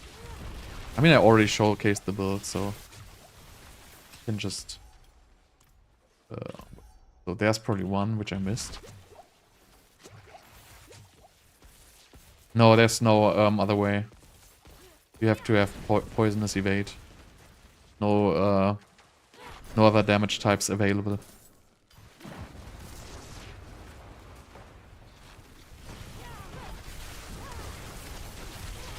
What? See, that's why I don't like these mobs. They were all stunned, but still killed me. Oh, how is this blind burrows? I'm gonna salvage all blind burrow sigils.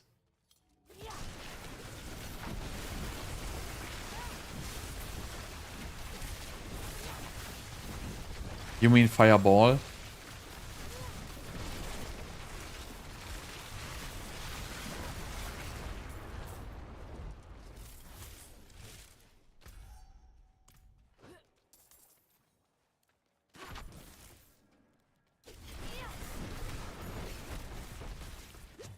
For tier 100 is definitely not stronger, but it might be interesting for the gauntlet.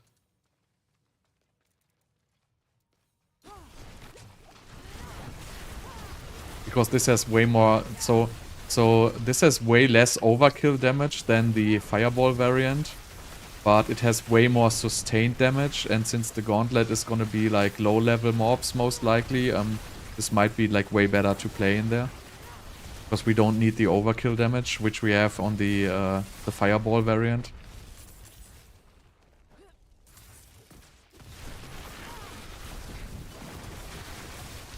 Also, you have like way more mobility because you have like low teleport cooldowns. So really, like it's mobility and cooldowns and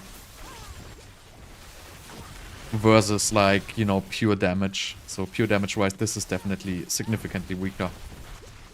I mean, like by significantly, I mean probably, you know, 20-30%ish, like somewhere around that range, I would say. Hard to tell. It's like hard to tell since we don't have like any DPS counter. It's just like how it feels like. It also depends highly on the dungeon which you're playing. Like this, for example, is like completely horrible for melee. Like with fireball, it's like 15 times better, but all these exploding poison guys is like completely toxic for this build.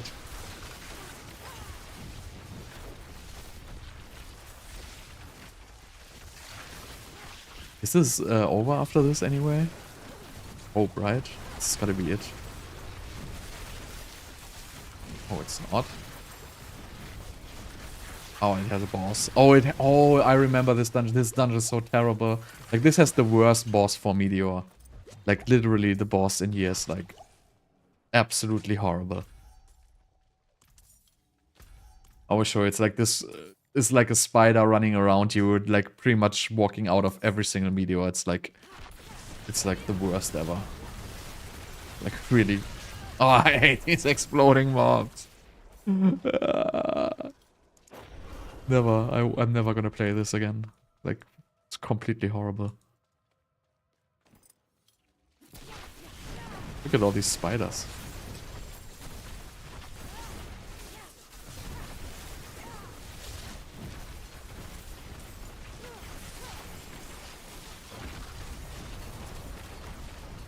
Can he just die?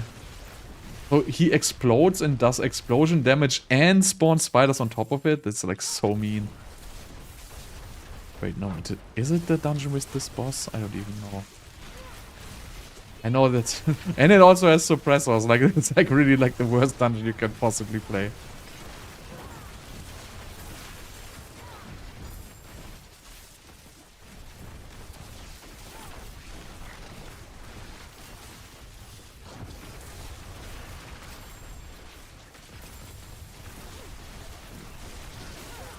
Alright, let's play the chest. Chest is, oh, it's like spawning everywhere, so it's not gonna be a good chest. Sometimes the chest, if they spawn like all the mobs on top of the chest, you can like get like crazy amounts of like waves out of them.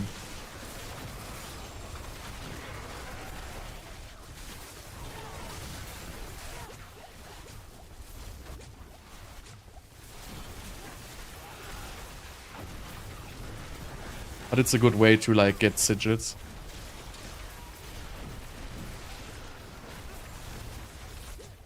I feel like there should be also like a crafting category to like craft tier 100 sigils.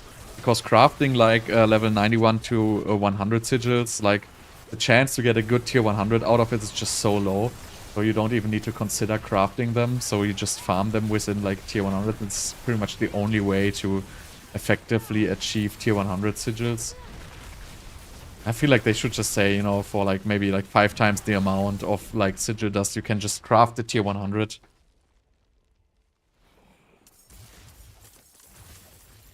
No, it's all the same in loot. Like it depends. Just it depends what dungeons you have, but you know, they all drop loot. So if I play vaults, I don't look at loot during the vault because it's gonna be like way too much of a loot explosion. And if I play regular dungeons, I just pick up loot during the dungeons, and for me, like, pretty much comes down to the same. And I don't really need the construct things anymore. So yeah, this is like the worst boss in it. Like, just look at this boss, like, so annoying. Like, it's gonna, like, run around me. And now it's gonna start, like, pretty much, like, it's gonna walk away, like, every, like, whatever seconds, right? It's, like, so annoying.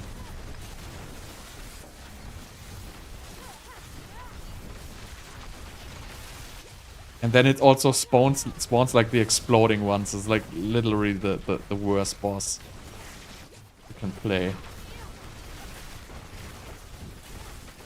And it pushes you away. It's like so terrible.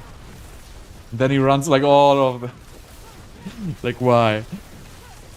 Just don't. Don't give me that. Okay, so I'm full. Gotta go through loot.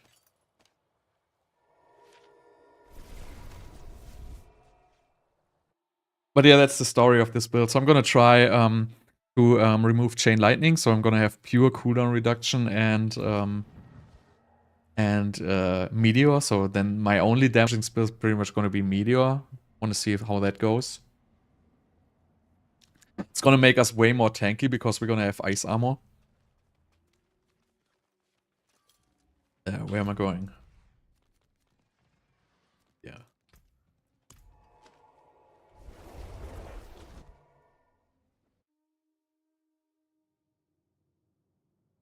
I feel like it's also like more relaxed. Like it's you know, I don't have to click so many buttons. Like I really don't like having to like spam left mouse clicks and well, I pretty much don't have an option to change these keys here. So if you hold down, it doesn't really work, and if you like keep clicking, it is like well, let's just say like my fingers don't like it. That's why I rather have like, you know, not like so spammy builds, and I like it with the Arclash build because you can pretty much just hold left all the time because it's a melee build. But with Chain Lightning, if you hold left all the time, you're not gonna move because he's just gonna stand there and shoot, and that's not what you want if you're playing Chain Lightning. That I don't really like the concept, but I haven't tried the WASD, but I don't even know how I would play that actually. No clue, because I need Q WER right now for like casting. You would probably need like a mouse with like 15 buttons, but I cannot even do that. I can't remember like mouse buttons. It's like also something I cannot play. Like it's physically impossible for me to use like more than 2 mouse buttons. In World of Warcraft, I use 3 mouse buttons. I also had charge, like my like side button. I had charge on it, so I could probably move teleport on the side button. But I just feel like if you're left-clicking all the time, you cannot really use the side buttons. I just can't do it.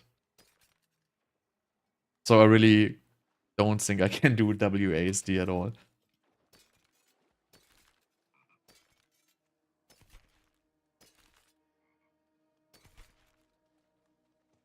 I would probably try it in Pass of Exile, because they're probably gonna have, like, mechanics to make it work. This is a pretty decent amulet. Defensive skills is not bad. There's, like, builds where you can actually need this. I'm gonna keep this. This is also pretty good if you need conjuration skills, but I don't need conjuration skills. But it has max cooldown reduction. Nah, I'm gonna need this.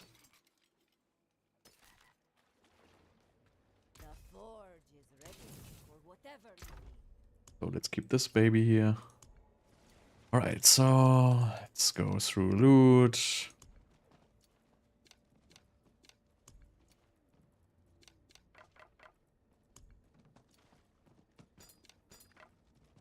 What else do we have? Focus, focus, focus. I hate going through loot.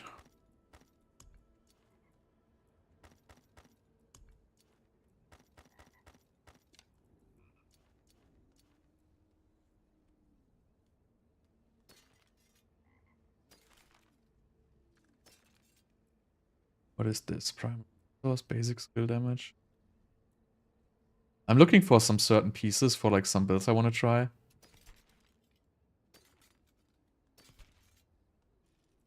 But it's like so hard to find a decent piece of gear. Like, it's not even like, the problem is they disable trading, right? So I wouldn't look at these at all. I would just, you know, farm gold or farm whatever and then just trade for the gear I need. But since they disable trading, you know, what am I gonna do, right? Like, there's no way I can get the gear I need. And it's like, I completely hate this. This is like so terrible. Like, I don't know how they get all this duping exploit in all the time. And then, you know, they disable trading, but, you know, they're not going to fix the issue. Like, they're going to fix the dupe, but they're not going to remove the duped item. So why not just leave it open and deal with it?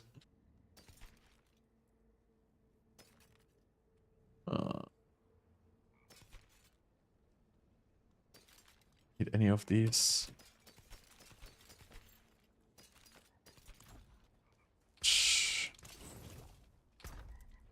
Junk, junk, junk. Go for gloves.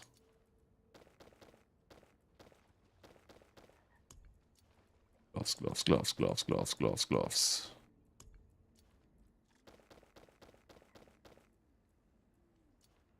Righty.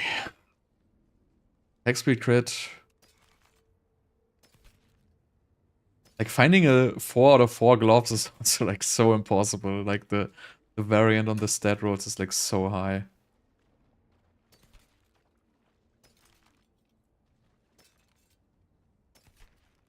I'm already happy I have one. Like, this is like a, you know, this is not a terrible piece at all.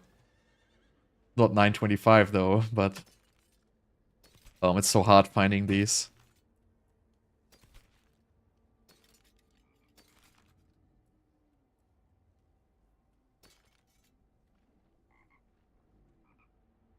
No, I'm not gonna play an Ice Shards build, am I? Probably not. I might keep this anyway. Maybe I'm gonna play an Ice Shard build, who knows.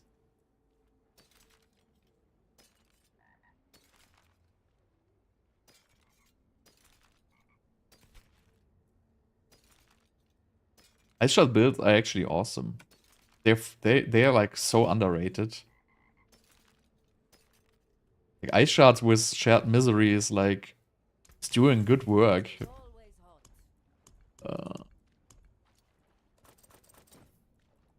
Arms and chest pieces.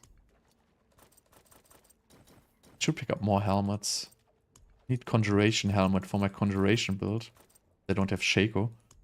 Probably going to be faster farming Shaco than a Conjuration helmet. If they enable trading though. Without trading, there's no chance I can farm Shaco at all.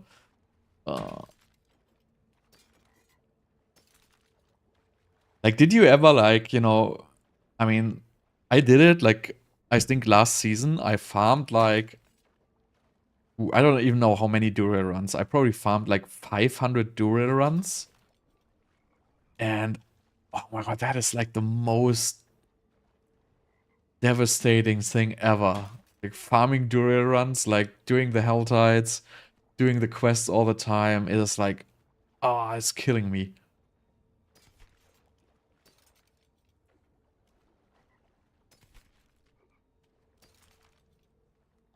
How impossible is it to get a 3 out of 4 Helm with cooldown reduction? I don't even know which conjuration scale best. You probably want to have Hydra plus, so you probably okay if just have 2 skills.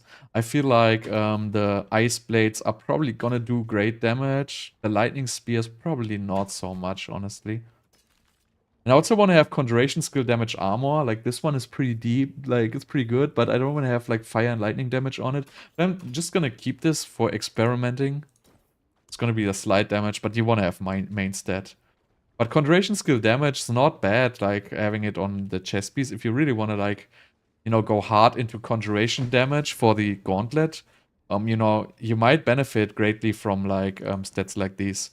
Because if Gauntlet is really not about survivability at all, you can just go all out offensive stats on your gear. Like, you can get, you know, fire damage or whatever, like, on your rings and stuff like that. And if it's really going to be like that, it's going to be a whole different, like, itemized meta. Because conjurations, you're gonna have to push them over like a certain edge. So you gotta wait until conjurations are basically doing crazy amounts of damage, like before they actually scale. And you probably need like additive damage from items to push them over the edge. This is not bad, actually. Like, you know, if somebody's playing Ball Lightning, you might buy this. So I'm really thinking, like, you know, if I really want to go like all out conjurations one more time, I'm actually gonna go this far to put conjuration skill damage on all of my gear pieces. So I really want to see if there's like any way I can get these scale. Because if my conjuration's gonna one-shot mobs in like the gauntlet, you know, I'm gonna be cooking. But it's like speculation. Again, I will try it against the tier 80. I will probably also label this conjuration build I'm building as like, you know, gauntlet, like probably gauntlet build. Oh, total armor and pretty high damage from injured. I'm gonna keep this one as well. Another one, but this is crap. So might be, you know, might be worth already thinking about not going any defenses and how your gear will change. If it's really going to be necessary. If this gauntlet is really going to be difficult. If these dungeons are really going to be that, you know, long. Then it might be worth speccing into all-out damage. Concentration skills, mastery skills. Who would need this? Oh, Devouring Blaze. Devouring Blaze conjuration skill damage? But it doesn't make any sense. When you're playing conjurations, you always want to have conjuration mastery.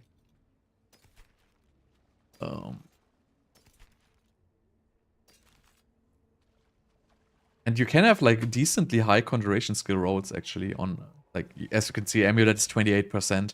So this is not like a weak roll. If you get like, you know, on your rings, on your, I think on your rings you can get, but on your chest piece, on your necklace, I don't even know where else you can get conjuration skill damage, but I guess you can scale it like fairly high.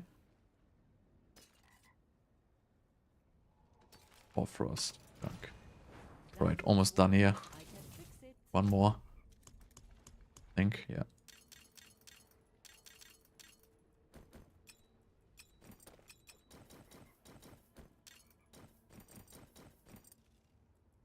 One more plus these.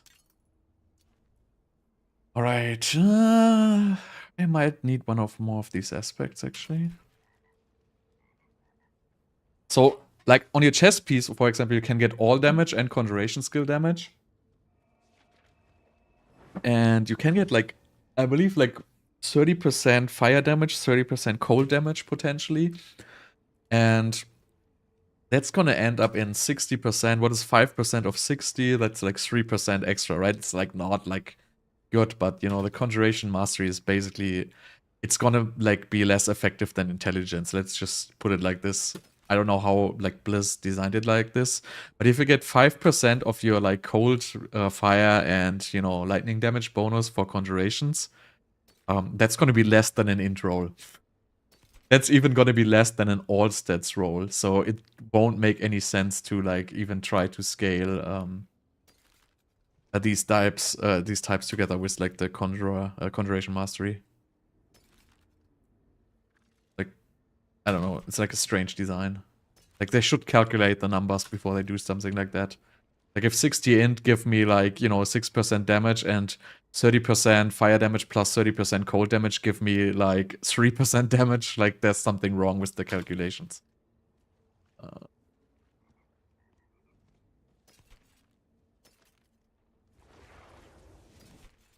Did right, yeah. He needs this scrap. Is this actually good? This is almost perfect. I don't think it matters, but they're gonna keep it for whatever reason. 3 Devouring Blaze. Nobody ever wants Elemental Dominance on an amulet. Conjuration Mastery mana cost reduction doesn't make any sense. Why would you want to have this? Shocking Impact, like the worst skill in history.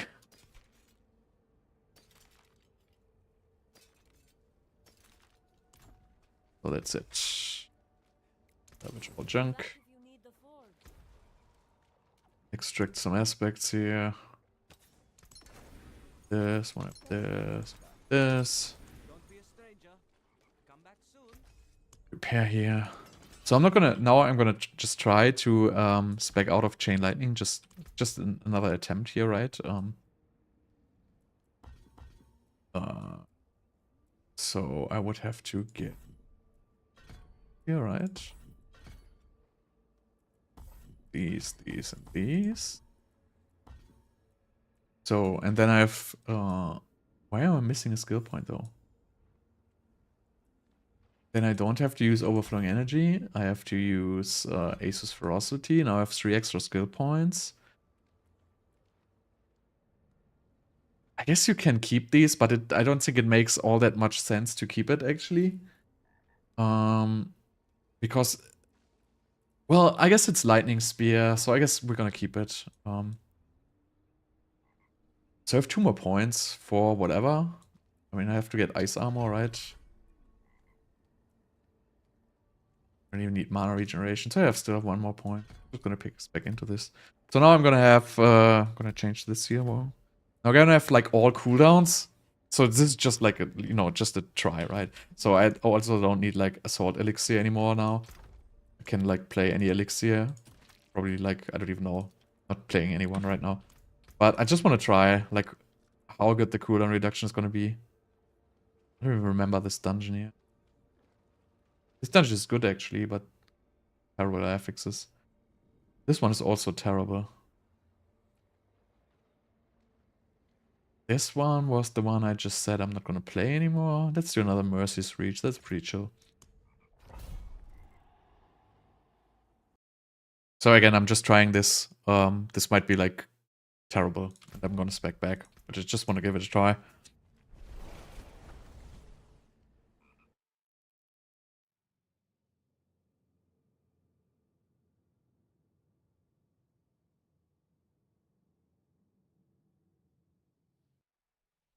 I don't know if there would be a better cooldown than Ice Armor. I don't think there is one.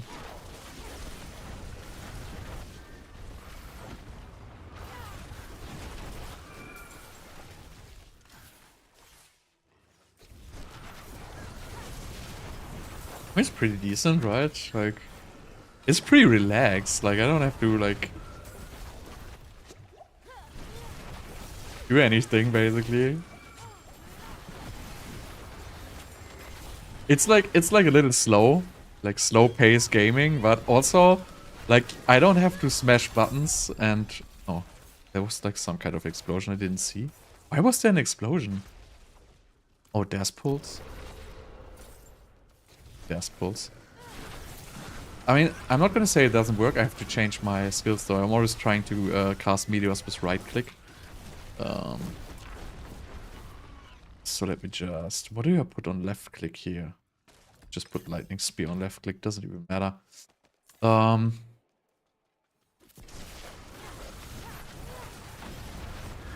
mean, the cooldown reduction is decent with this build.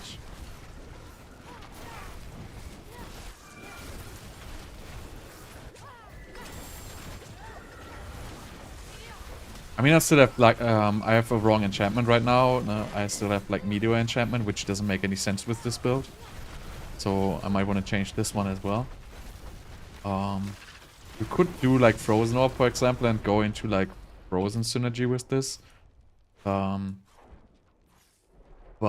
for now, let me just see what I can change to. Would be... I don't even know.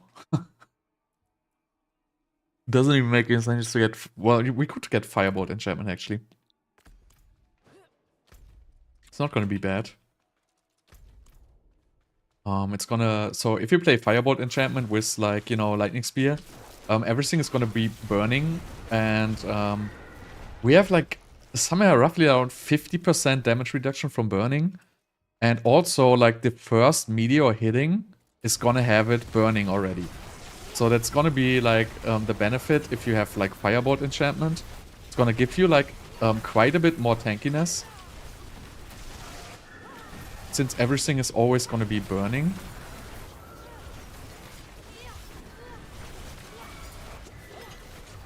I mean, this is pretty slow, but I actually like it.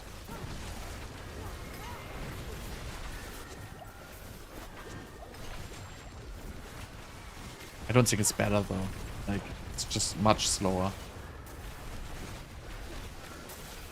You can see, like, the cooldowns on my bar. Like, without the overflowing energy, there's, like, really a lot of cooldown reduction missing on the lightning spells.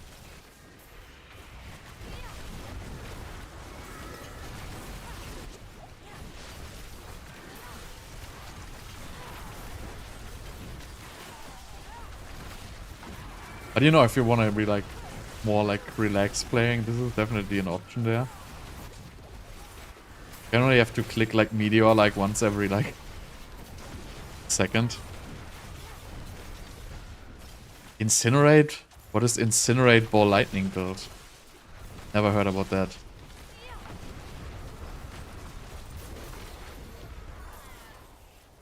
Is this like a rage gaming build? Incinerate Ball Lightning, that just sounds like rage gaming garbage build. Sorry, gotta say it.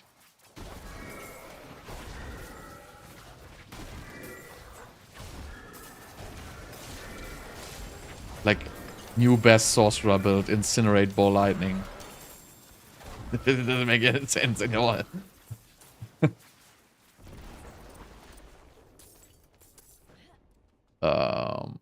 Yeah, I gotta spec out of this after this dungeon. But it's an option. Like, you can play it like this.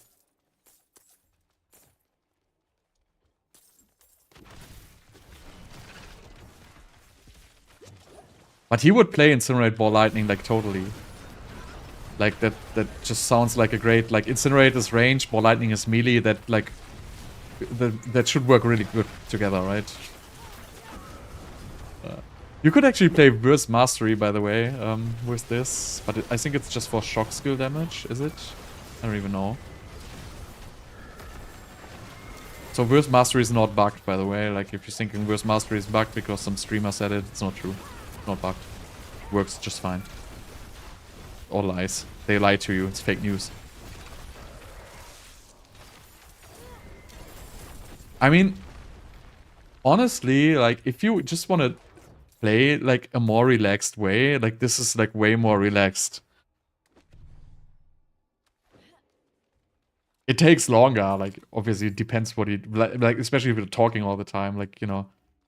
Because, like, Ice Armor really, like, gives you, like, a lot of survivability.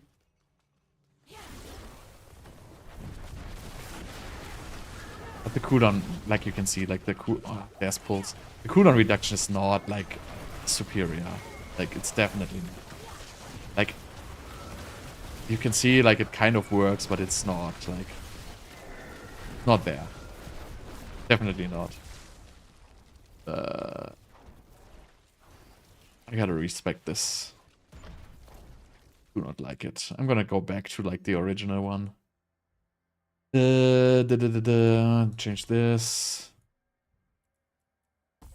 Change this, change this, change this. These. Get this. That's it, right? This, then chain lightning here. Chain lightning, blah, blah, blah, blah. Looks good. Why doesn't this open? Oh. What? Ah. What do you mean, what about Blizzard? You don't like Blizzard? Blizzard is the best Sorceress build, has always been. Everybody who was telling you different is just a liar. Like, just like take out the Season 2 Ball Lightning, that was just like bugged. The build itself isn't great. It's like a melee squishy build which does okay damage. Blizzard does definitely more damage than Ball Lightning. Blizzard is nuts. It's the strongest Sorceress build, has always been. Does crazy amounts of damage if you build it properly. Also the only valid build which uses a two-handed weapon. Maybe Conjurations could use a two-handed weapon though. I don't know if you really need the 20% cooldown reduction on pure Conjurations.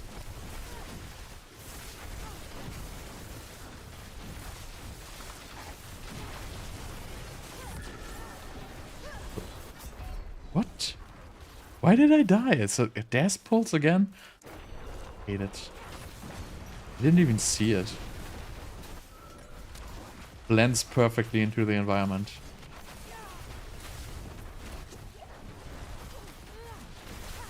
Can he die today?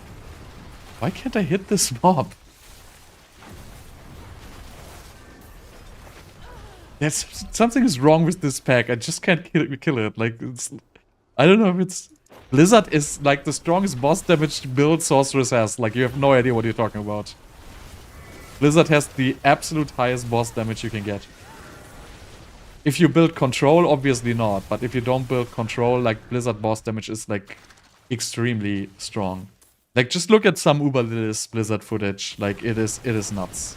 It has the highest boss damage of all Sorceress builds. You just gotta build it properly.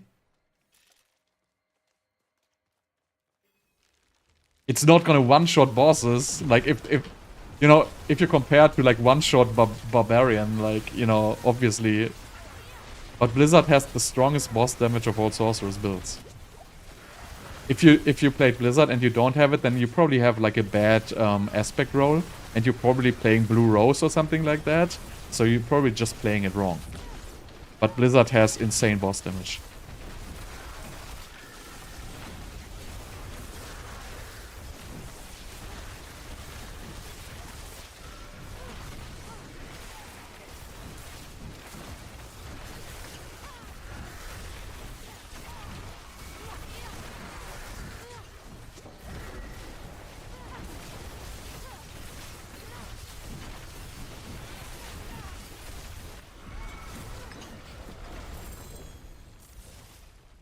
Let's see. I don't really say like how you say no damage, like just nobody would. Why would you ever kill Son of Malphas? Like, that is like the most stupid thing you can ever do. Like, why would you kill that thing? Like, it's completely pointless. It doesn't even drop anything. It just takes forever to kill. Like, why would you do this? Like, this is not Sorceress. You don't have, like... You're not supposed to, like, single target, kill stuff with one shot. Like, if you play Sorceress, you want to play AoE. You want to, like, quickly farm. You want to teleport. That is Sorceress. Sorceress is not one-shotting bosses. If you want, like... Just go into the lore of Sorceress. This is just not what the character is about. It has never been and should never be. It's just not Sorceress.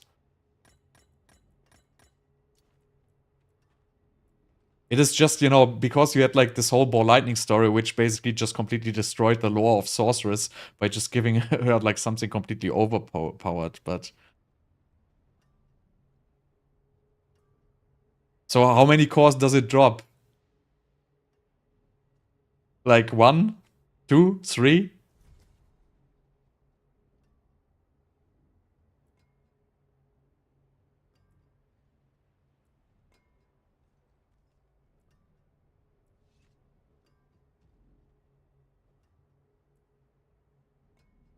Oh, suppressors here. I don't even remember this one here. I'm gonna pray. I don't know what it is. I don't have any more potions though. I don't care, I don't need potions. So really, like, don't waste your time. Like, why would you kill a boss which takes as long as an entire dungeon? For like no reason. Same with the butcher. Like, why would you kill the butcher? Doesn't drop anything, just takes forever. That is absolute bullshit what you're talking like there. Season 2, if you were playing Ball Lightning, everybody knew that it's completely broken. And it was just... It wasn't even fun playing Ball Lightning. Like, it was just, like, completely broken. This is not, like, something like, you know, Sorceress got nerfed. No. Sorceress got brought back to the point where it has always been. Like, this is not a nerf. Fixing a bug on Ball Lightning is not a nerf. And everybody knew this. It totally makes sense. If they would have left Ball Lightning in this state it was, people wouldn't even like play Sorceress this. Why would you play another Ball Lightning Sorceress? Like I wouldn't. I play Sorceress all the time, and honestly I wouldn't have played Sorceress this season at all if they didn't fix Ball Lightning. Barbs are exactly the same than last season. Like, who cares? Like, nobody cares about one-shotting bosses. Barbs are good at one-shotting bosses, but that's it. Barbs are terrible at AoE farming.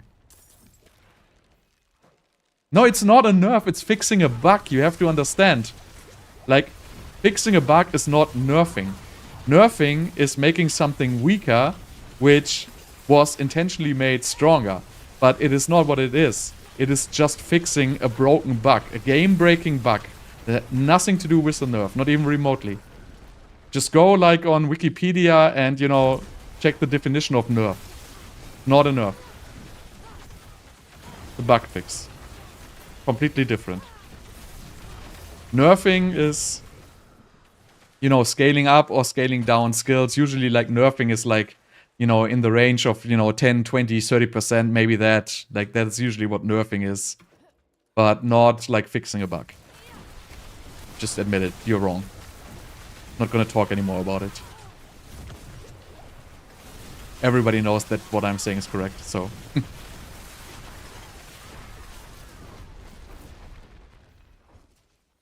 Again, I'm not gonna talk about it anymore. I'm done.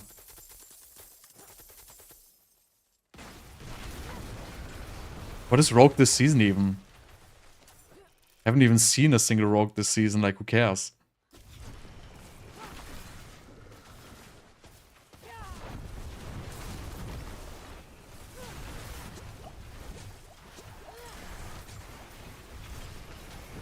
You can just take the Blizzard guide. Like I have a Blizzard guide for last season. Literally the same, nothing changed. Like, this season is pretty much like there's no changes in mechanics to, like, Eternal or last season. Really, last season you just had more, like, attack speed, and that's pretty much the only difference you have right now. Like, everything else is, like, pretty much exactly the same. So, Blizzard build, like, really is exactly the same build than before. You just put the Blizzard aspects on, you put the damage aspects on, and that's it. What do you mean Sorceress underwhelming? Sorceress is like awesome. What's your problem, dude? Because I can't one-shot a boss, which I don't care, I'm underwhelming? Like, is that what you're saying? Sorcerer has never been underwhelming. It's just like completely like, you know, you have like a distorted view on things because you had Ball Lightning and now you compare stuff to Ball Lightning. And that's just bullshit because it was a bug.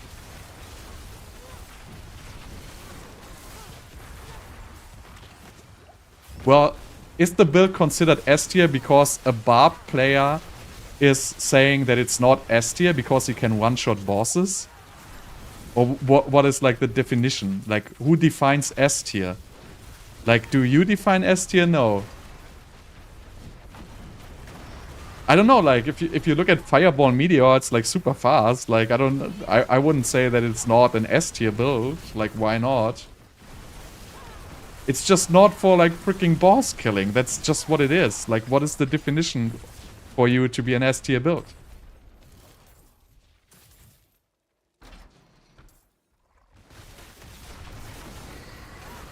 I feel like Sorg is like awesome this season. Like, the Meteor builds are super strong. This one here obviously not, because this is not for tier 100. I'm not saying that. I'm saying I actually don't care at all. I'm saying you cannot judge a build on how fast a single target build with... Let me just put it like this, right? If I change my Paragon boards, right? Change my Paragon boards to go all out offensive, put freaking T-Balls on, put Godslayer Crown on, get the stupid +4 skill point stone, I can kill every single boss in like 10 seconds. No big deal. You're being confused about, you know, the playability of builds and, you know, what somebody tells you what is S tier just because Barb is, like, overtuned. Like, everybody knows Barb is overtuned. But, you know, only if one class is stronger than the other one, that doesn't make the other builds weaker. It just makes, you know, it's a different style. If there's one class which... It's same like last season. Like, you know, at the very beginning, like, Barb wasn't as strong because it hadn't been discovered. But Ball Lightning Sorceress was like 10 tiers above everything else. So would that automatically make every other build like B or C tier? Because just, you know, Ball Lightning Sorc would be 10 times stronger? Absolutely not. Like, maybe you can say, you know, Ball Lightning was in the highest percentile of S tier. But all other builds, which are, you know... somewhere below that can still be like a great build. It's just not the best build, but it doesn't define it has to be the best build.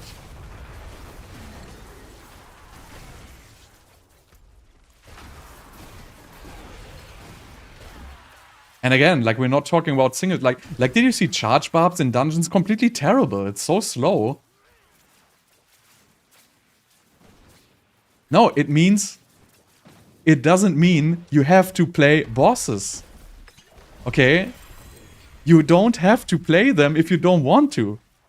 Like, this season, 70% of the Nightmare dungeons don't have bosses. Again, I can build you a Sorceress which can kill Uber Dural in 10 seconds. No problem. I can kill Uber Lilith in 10 seconds. Just check the Fireball Meteor build. Like, there's... You know, we're talking about like a 10 seconds different in kill time. Like, why would that even matter?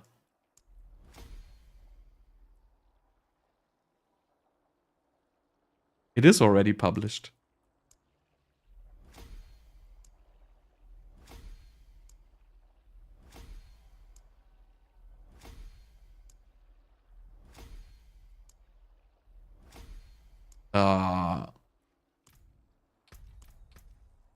Like, for...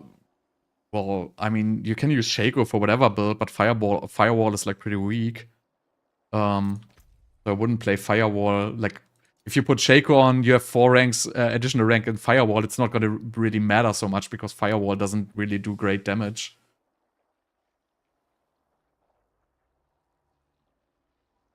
Yeah, Blizzard is the best boss build for Sorceress. Unless you want to build something which, like, solely works on bosses.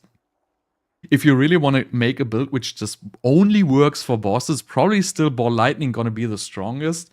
But, you know, you would have to try it out. I didn't try this. But if you really want to build a build just for bosses, with all offensive aspects, with all offensive items, just for the point to kill a boss within 10 seconds, it's probably gonna be Ball Lightning.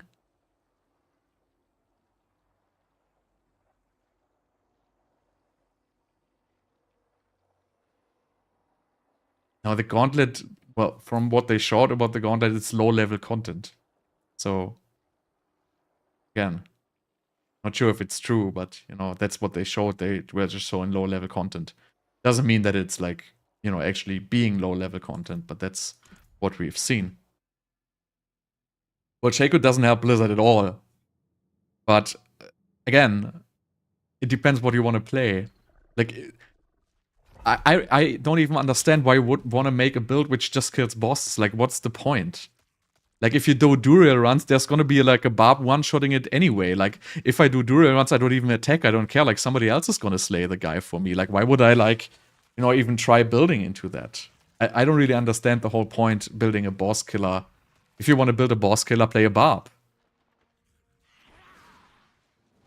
No, they already said, like, Gauntlet is not gonna have any entry limitations.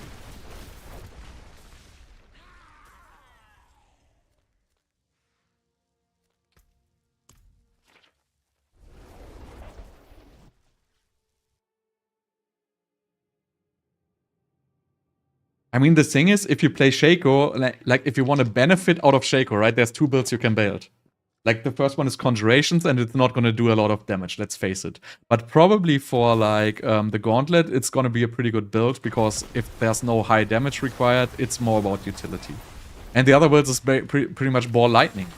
Because all the other builds, like the Meteor builds, cannot use Shaco, and the Blizzard doesn't get damage from Shaco, so it's going to be like Ball Lightning. No other build will really receive. And well, you can do Ice Shards, I guess, right? I mean, Ice Shards it's not a bad build. Don't underestimate Ice Shards. Awesome build.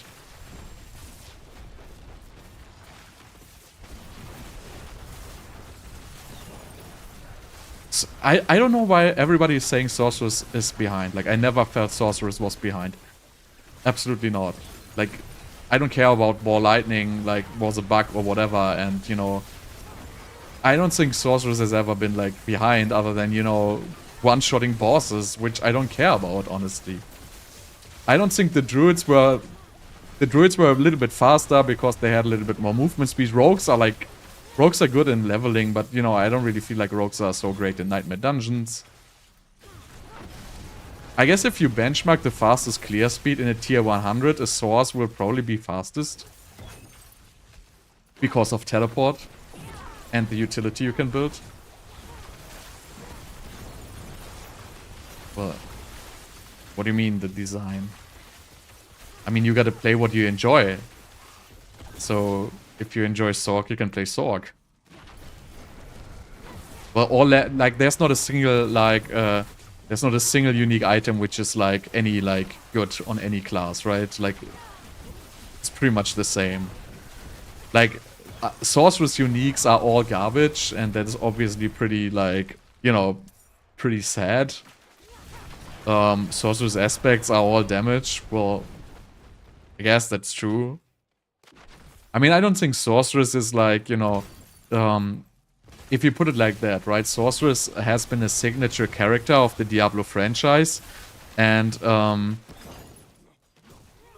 in D4, like, I feel like no character is a signature character of the Diablo franchise at all. Like, I don't feel any character. Yeah, Raymond is. That's true. But, you know, just take, like, 90% of the items, like, are just, like, completely useless. Like, most of the, you know, like, the rings, like, Mother's Embrace, like, the, how's the other one called? Like, the Tarnished, Banished Lord Talisman, or whatever it's called. Like, the other amulet, there's another amulet which is completely garbage. Then there's another amulet which is completely garbage, which is the Overflowing Cameo. So, the Fireball staff is not pure garbage, but I don't think it's, like, you know, it's still, like, very far behind just 2 damage aspect. Yeah, Tar Rushers is good, but it's just a stat stick, right? So, at this point, Tar Rushers is not even good. It's good for the stats, but the damage bonus, you know, if you have Starless Skies, like, Starless Skies is better. And, you know, a regular damage aspect is not so far away from Tar Rusher. So... Oh, I hate this room, by the way. I always die. So, I mean, I definitely feel like Sorceress is, like, not... it's not a signature character anymore, but I don't feel like any other character is a signature character. They just don't feel like, you know... The Frozen Orb is not playable, which is, like, you know, one of the signature spells Sorceress had. Blizzard is playable, but the way they designed it, it's, like, kind of weird, because it depends on, like, aspects and doesn't do damage itself, so I don't really, you know, understand the whole point of this. But, you know, I guess you can say Blizzard is still kind of a signature spell, which works great. Why am I lagging?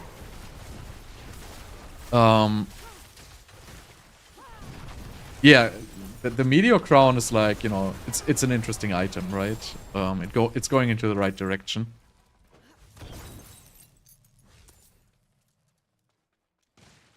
It has never been dominating. It's an alright build. Like you're like completely exaggerating stuff. Like,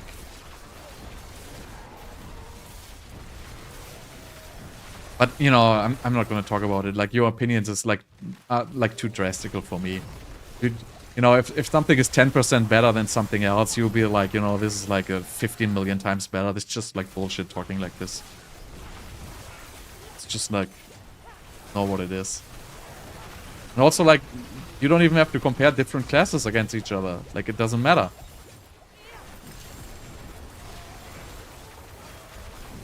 Like, you play the class, you enjoy it. Like, who cares if other classes are actually doing a little bit more damage? Who cares if, you know, another class may be a little bit better in this?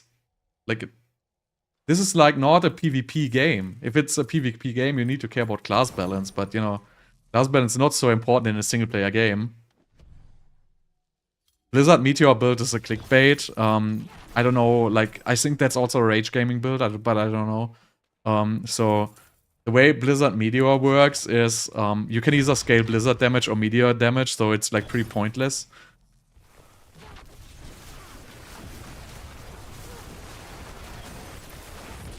I don't know.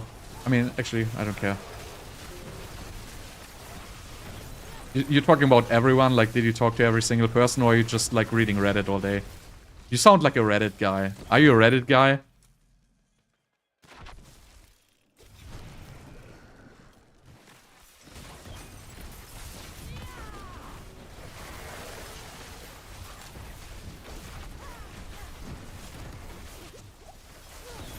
He took away the one thing usable, like the most boring skill ever invented, Ball Lightning. I'm just gonna cast Ball Lightning, it's gonna give me infinite mana and kill everything instantly and just gotta move forward and run into it. Like, that's like the most boring skill ever, like, and you're calling the only thing usable. It's just like mind-blowing to me.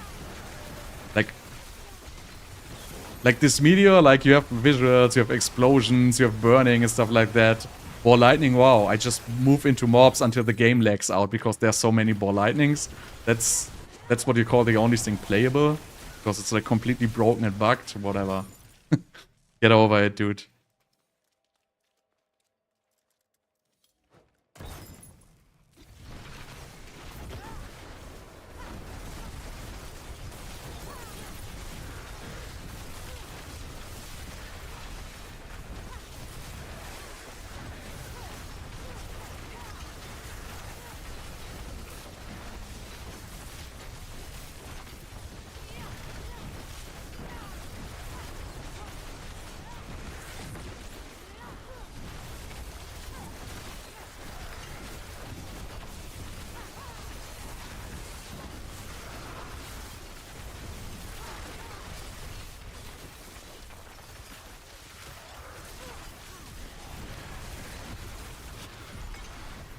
I mean, why wouldn't you be able to kill, like, Lilith with Conjuration Meteor? Like, I don't see... I mean, you can kill Lilith with pretty much every build. Lilith doesn't have that much HP.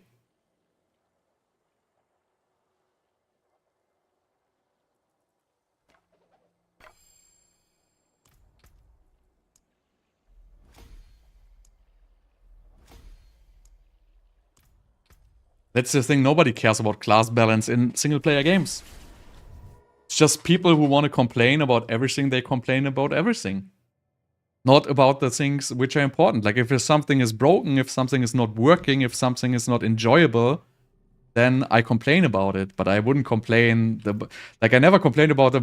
Like, I don't care if a Barb can one-shot Uber Lilith. I don't care if a Barb can one-shot, like, Duriel. I don't even want to play Duriel. Like, it is completely boring to me to farm Duriel. I don't even want to do it.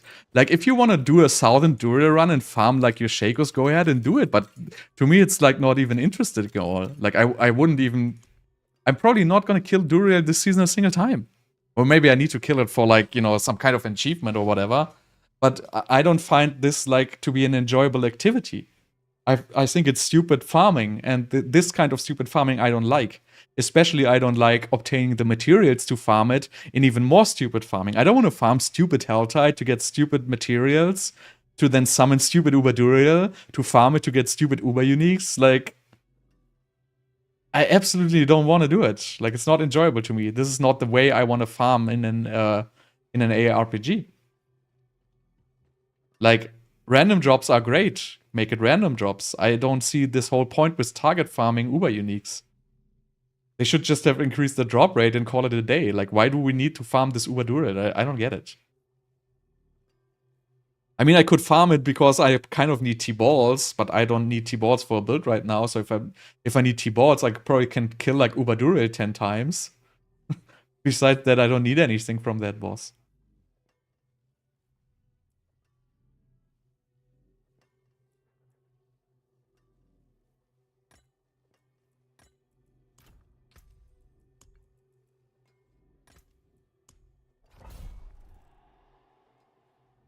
Yeah, I don't think they're ever gonna do Incinerate. Actually, the Inferno Sorc, Inferno was like the name for Incinerate in Diablo 2. The Inferno Sorc in Diablo 2 was actually quite fun. Because there was a rune word Glyph, which was pretty cheap and it was giving like, you know, 9 levels to Inferno total or something like that, or even more. I don't even remember how many it were. But you just gotta understand, like, this game just released way too early. And, you know, they might fix, you know, a lot of stuff with the expansion, but at this point, don't expect any wonders.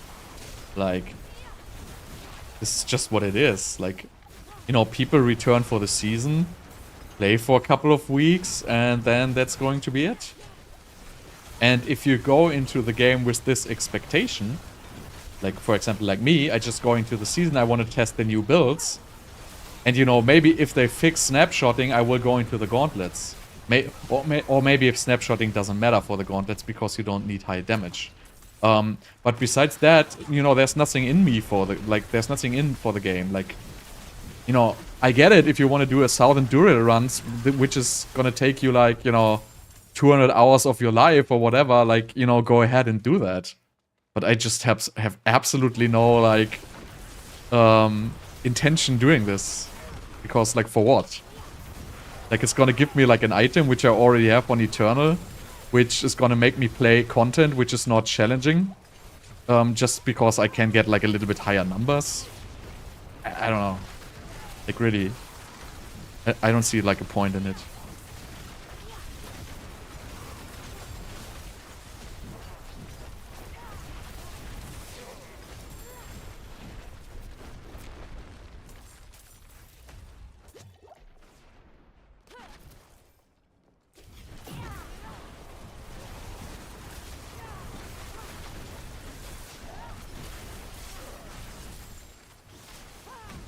Probably, like, the Uber Stones might be worth farming, because I don't think it takes so long.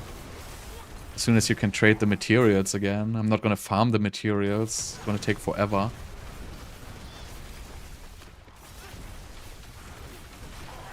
This also depends on how much time you have to spend. Like, you don't have, like, so much time to spend in the game. Other maybe the first week. Like, I don't have, like, even, like, you know, remove this user. It's like, it's enough. Ugh.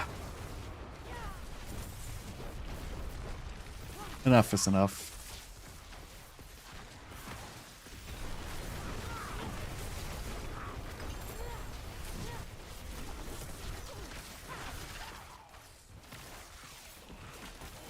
I mean, it would be interesting if it would be at least fun farming those, but it's not even fun. Like, you know, in D2, like, boss farming was actually fun because, you know, everything could drop on the way. And there was, like, different drops, right? There was, like, so many uniques, and, you know, you could drop a Shaco, which was a nice drop, or you can, you know, there was a lot of, like, unique items, which were worth, like, a lot. And you could trade them. So there was a point in boss farming. But if there's really just the boss, which literally cannot drop like anything but like these uber uniques, like you're just gonna go through like, you know, so many runs with like not getting like any satisfaction, and then finally getting the item you want, and you'll be like, yeah, okay, now my numbers are a little bit higher, but nothing really changes.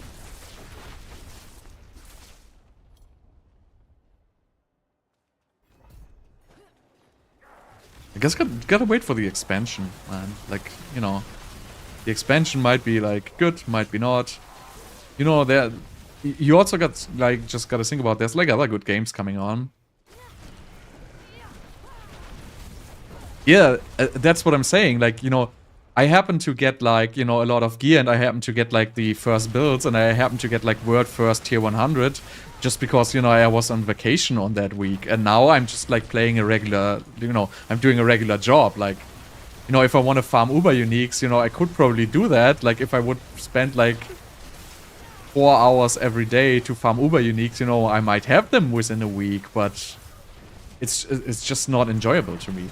Like, why would I do it if I don't enjoy it? Like, I don't feel forced to do this. Like, I don't need uber uniques, like, as a content creator. Like, for what? Sure, my build would do a little bit more damage if I had it, but you also gotta think, most people watching these videos are not having them, and probably a lot of them are also not getting them. And especially this season, like, there's so many people who are not even farming uber uniques because, well, they did it last season. Oh, I just noticed, like, I'm still playing Firebolt enchantment and not Meteor enchantment, by the way, all the time. Not such a huge difference. Well, you can use X-Force, but it's weak. X-Force, you have to play Firebolt enchantment. Without Firebolt enchantment, X-Force is not going to be strong. Meteor burn itself is not going to trigger a whole lot of X-Force, so... I mean, you can definitely use it, but you're going to do a little bit less damage. It's not going to proc like all that much, and also, in this build, since you're playing 3 Curses aspect on your amulet, which is like one of your main damaging aspect, X-Force doesn't like benefit from it. So it's not optimal to scale X-Force with one aspect basically not working for it. And also, I think there's pyromancy skills, if I'm not mistaken. Inner Flames, pyromancy skills doesn't work for X-Force, right? There's other skills which are in here which do not work for X-Force. I think it's like Searing Heat. Does Searing Heat work for X-Force? Not sure. Searing Heat doesn't work for X-Force, so, well, at least the crit not. No, it's also Pyroman. So this also doesn't work for X-Force. So that's why this is not a good build for X-Force. Like, you're gonna miss out on a lot of damage, basically. I mean, you can still play it, but it's not like scaled towards X-Force. Like the other X-Force builds I had, like, you know, the X-Force Chain Lightning builds, they basically scaled like all damage and they would contribute to X-Force, but this wouldn't get like very high procs. So if you want to play X-Force, you have to scale like, you know, non-fist damage, fire damage, overall damage, but not pyromancy skill damage. Doesn't count as a pyromancy skill. Yes. Elementalist aspect. Well, actually, does it proc off enchantments? Good question. Actually, I don't know. It's like super hard to test.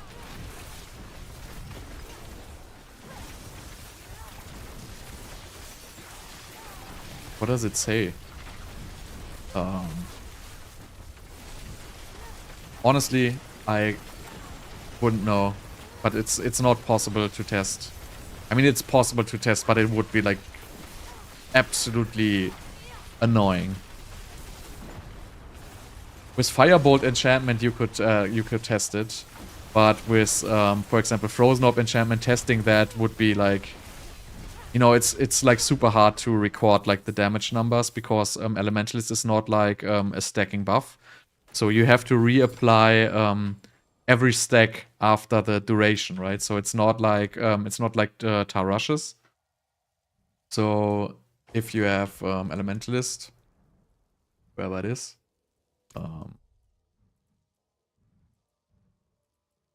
So it basically, you have to hit, it's a debuff on the mob, right? It's not a buff to yourself. So, well, no, it is actually a buff to yourself.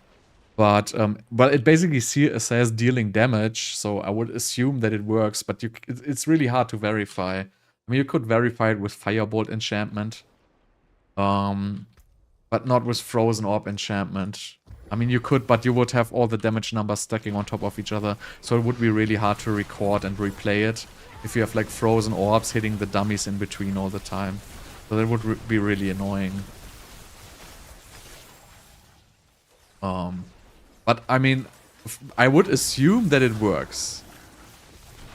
Because it doesn't say anything about cast, it just says dealing damage. And for example, like dealing fire damage also... no. That is also like even more impossible to test. Like I don't think anybody would ever test this Elementalist. I don't use Elementalist's aspect because I cannot verify that it's working or not. It's like pretty much what it is. I mean, I know it works on direct casts, but you know, it's close to impossible to like prove that it works on other casts. I mean, it's not close to impossible, but it's really, really annoying. It's gonna take a lot of time.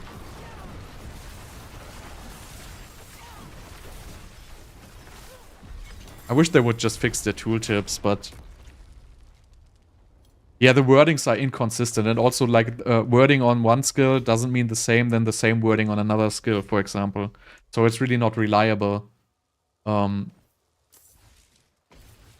the Elementalist aspect, for example, it says cast, right? And sometimes cast, like...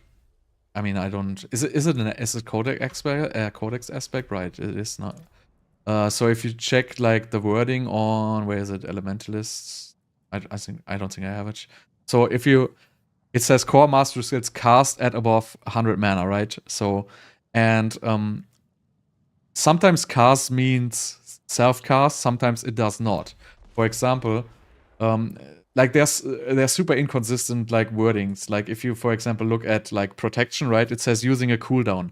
So if you, like, spawn a lightning spear with unstable currents, it counts for protection, it counts as using a cooldown, even though you're not using a cooldown.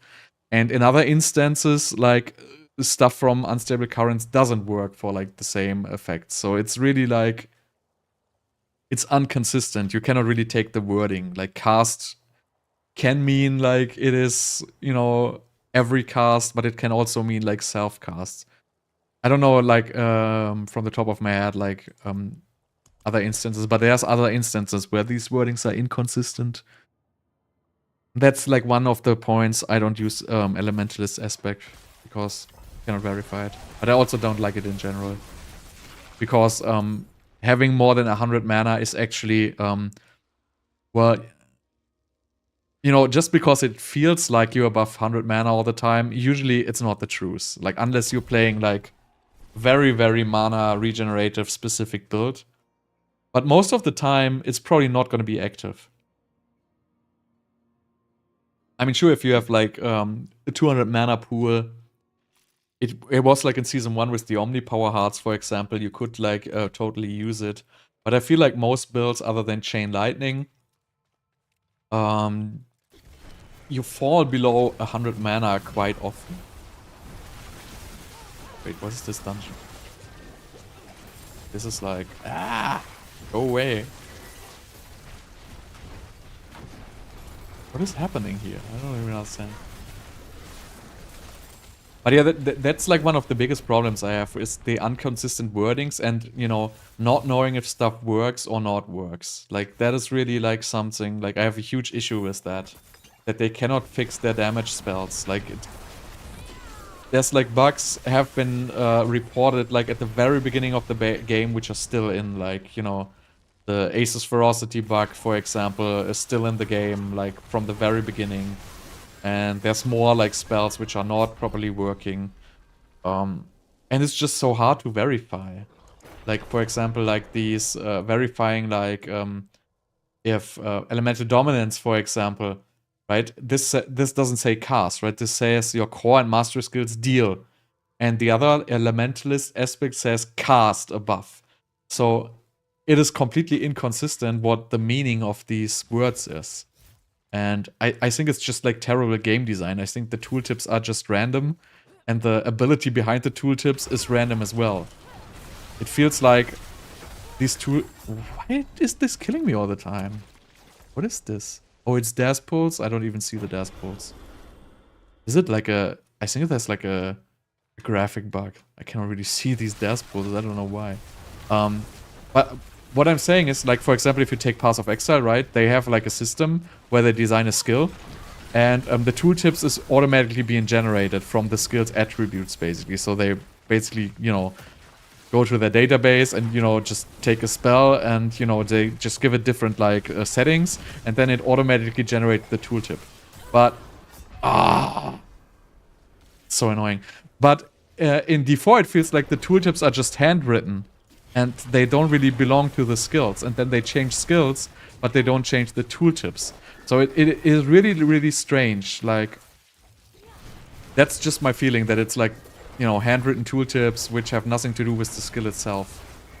Because it wouldn't make any sense otherwise. Because if you know, if they have certain, like, mechanics in the backend of the game, which basically say, okay, this benefits from X, right? For example, if it says mastery skills cast, then, you know, in the backend of the game, there's probably, you know, if spell gets cast, apply damage bonus or something like that. So there's, like, you know, a consistent, like, system behind it, and this system should just generate the tooltip.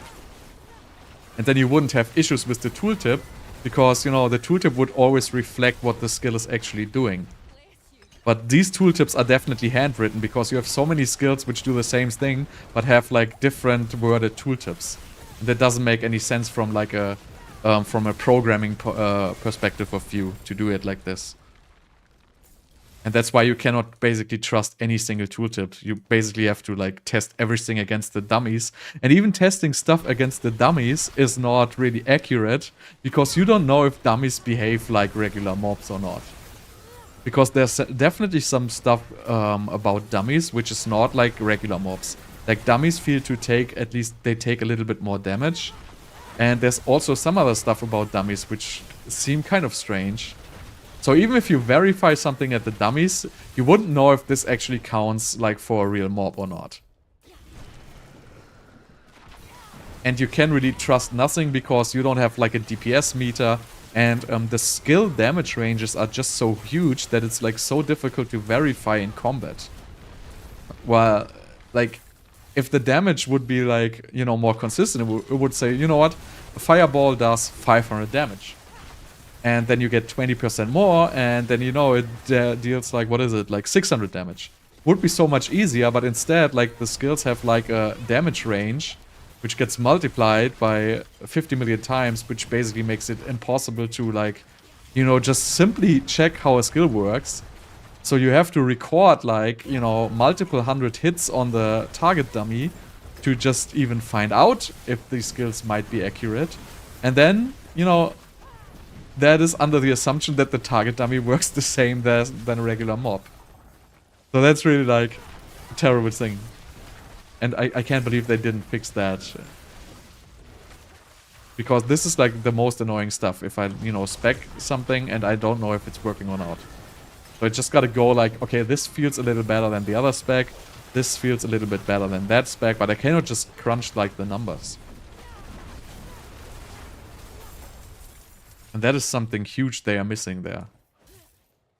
Which is same, you have, like, this attack power, like, you know, on your character, right? So, which is, like, well, it's not meaningless, but it's also not very meaningful.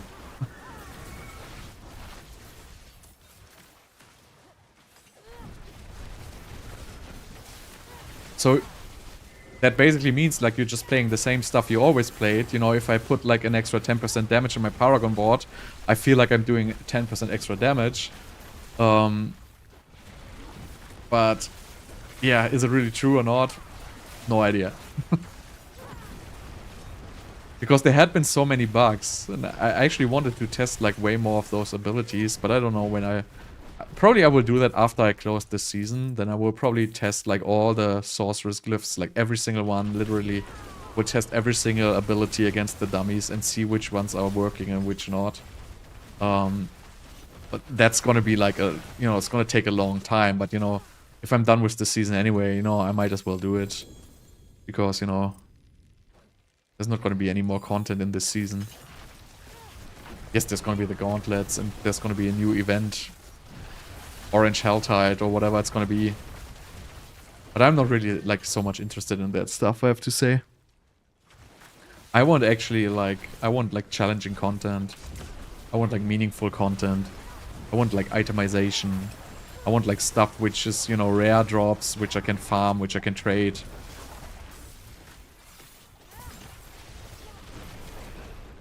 So, I mean, the game is just, like, in a pretty early state. You just gotta accept that. If you accept it, you know, it's pretty enjoyable at the beginning of the season.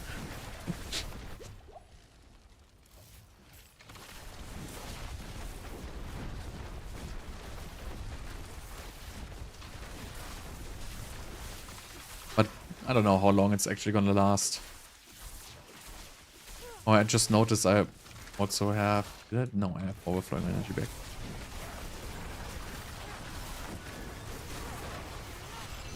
This dungeon is, like, horrible. I don't know why they are not dying. I think it's just melee defenders.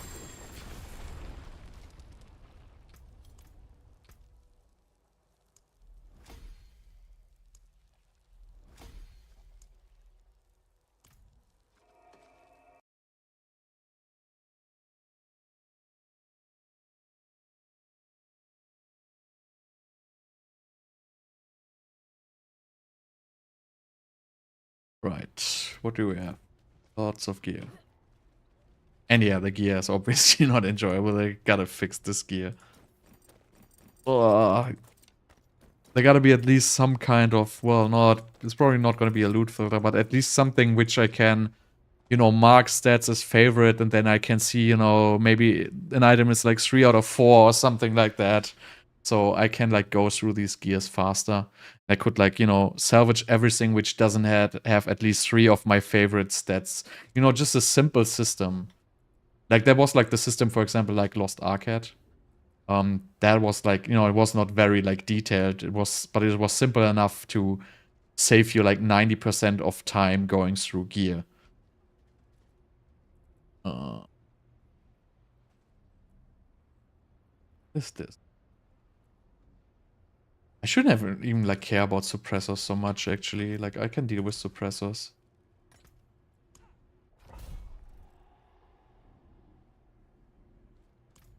I still have just a single Vault of Cinders. It's, like, mind-blowing. I don't have to forget this world boss. I need the materials to socket my gear.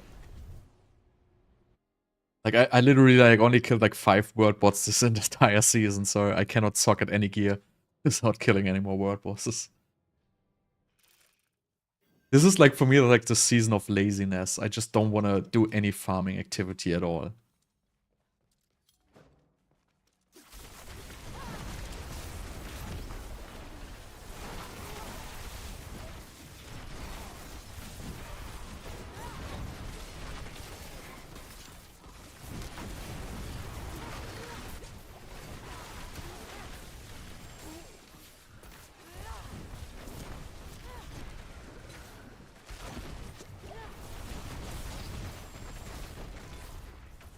Maybe I get the Uber Stones, though. I have to check. Did anybody farm these Uber Stones? How long does it take if you have a group of 4 to, like, do a single run? Doesn't take long, probably, right?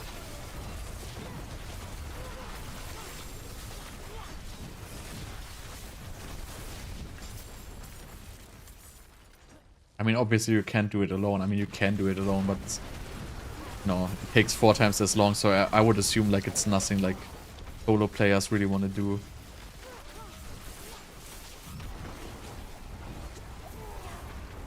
Guy hit me.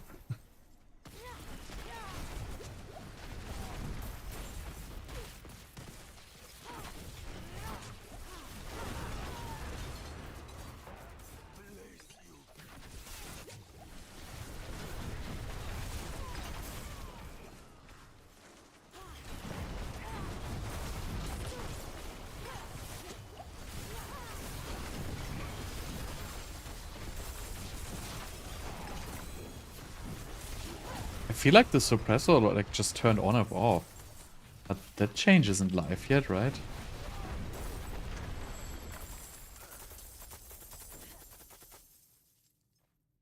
Also, you know, I like that they add more loot drops on the resplendent chest, but it takes like a full 5 seconds for it to drop all the gold, so nobody's ever gonna wait for this gold to drop. But it's like funny that they did that. It's also like a completely meaningless amount of gold which drops. But you know, at least they put it in the game. I wonder why though.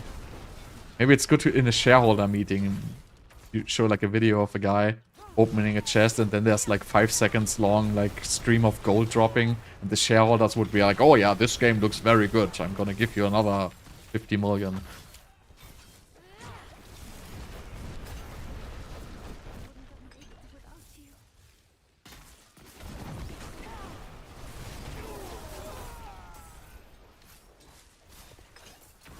Oh, boss. Not prepared for this guy. See, this one didn't even suppress.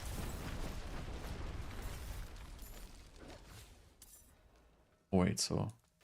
I don't even remember this. I don't remember all these dungeons. Like, so hard for me to remember.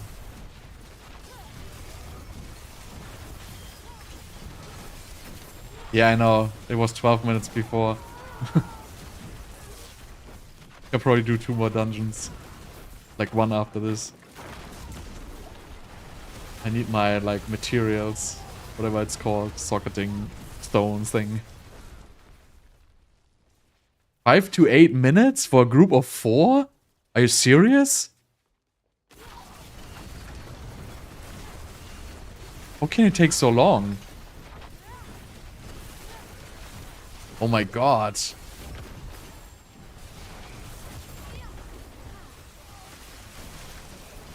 Okay, so I'm not gonna do it.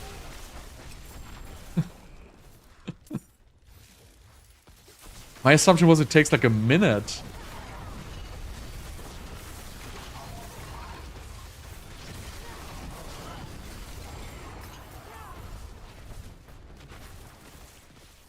Jesus. Alright, so I'm not gonna do 5 to 8 minutes for like, what is it, like 4% drop chance or something like that? So that's gonna be what, like, let's make it 5 minutes times 25? So like 3 hours straight farming or something like that?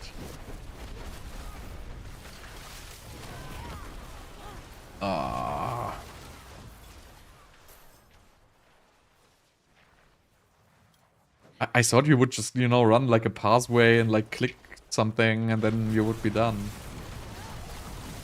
Yeah, I mean, if you have like a very slow... Like, I don't even know how like these groups would work. Like, you know, just imagine you get a group on Discord and one guy takes like 12 minutes and then he immediately gets kicked out of the group. Like, that's such a hostile thing, but it's gonna happen, right? You will be like, you're not gonna be waiting like an extended period of time because just like one guy is a little slower. Like, that is not gaming of today. Like, everything has to be super efficient or you're not gonna even run it. Oh, this is so annoying that the one guy is not inside the...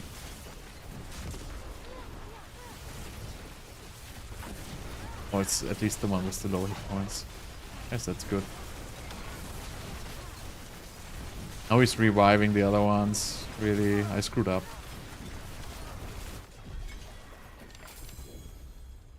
What, 5 to 8 minutes per run? That's like so long. Oh.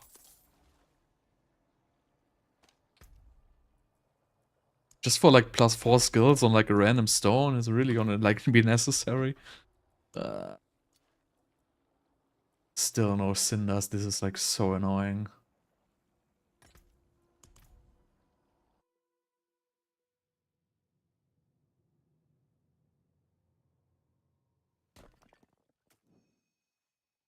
What do you mean? If you go super fast, you can make it in a minute? Or you can't? 5 minutes. Not gonna make it. Just gonna farm this real quick and then do the world boss.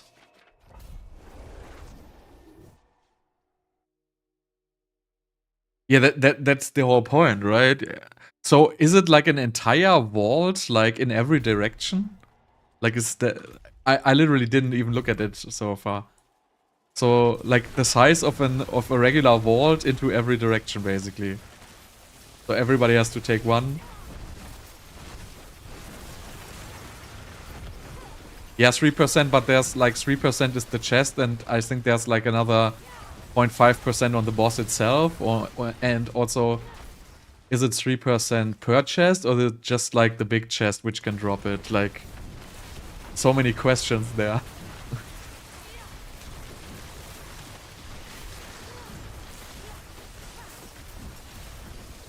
Yeah. I mean, I can do like, if the fastest vault I can do in like 3 minutes. But I don't know what vaults, like, I don't really know how they look like, if they are like more complicated. Okay. So they are like, they are more like, basically like an entire regular vault. Every player has to run one vault, and at the end you still have to like do the boss, which probably has like a extremely long animation until he even spawns, right?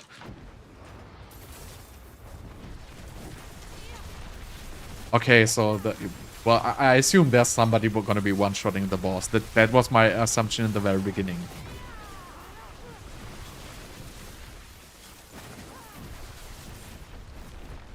If not, that would be like... So if you would even have to like do like a 3-minute boss fight, like... That would be like... That's not like efficient farming, right?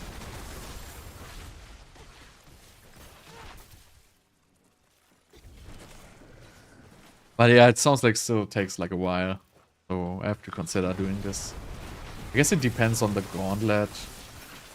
Maybe I do it, maybe not. Who knows? Probably just like 2 skills, 4 skills with not very high uptime.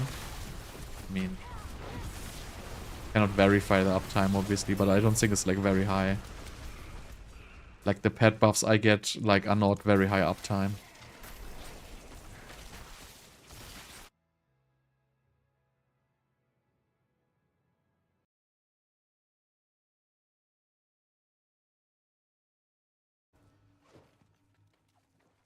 Yeah, I would just trade the cores, like...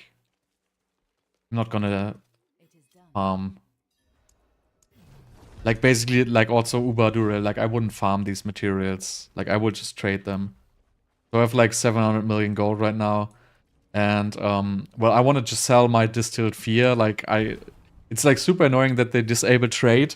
Because I started, like, farming tier 100s extremely fast. And I could get, like, 45 million for, like, a set. And then they disable trading. So I would have, like, more than 2 billion gold if I could just sell my Distilled Fear. But trading is disabled. So I'm, like, kind of screwed here.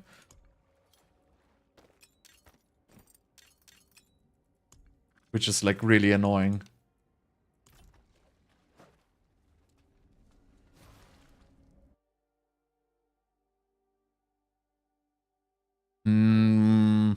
I mean, if you don't play Raymond, you can definitely do it. My first Meteor build, I played two defensives, right? I played one chess piece and one pants. And actually, you can play T-balls and like a defensive chess piece. You definitely cannot play T-balls and Raymond. So that's absolutely not a thing. You're just gonna die. Like anybody who's telling you that you can do that is just like... I mean, you know, if it's easy enough, like the content, but not for tier 100, you can definitely not play this. But if you want to play, for example, the Fireball one with Meteor, you can definitely use T-balls. You just need to have a high-rolled Juggernaut's aspect. And then you can get away with one defensive piece with just one armor roll. I'm playing it right now. So I'm gonna show you like when I finish this whatever quest here. We can find one of... Yeah, okay, so it's 3.5%, something like that. Yeah, I mean, it's gonna take a while. Also, it's like RNG. Obviously, you can just drop it on the first run, right? So, it's probably not gonna happen. Alright, did I finish this stupid quest now?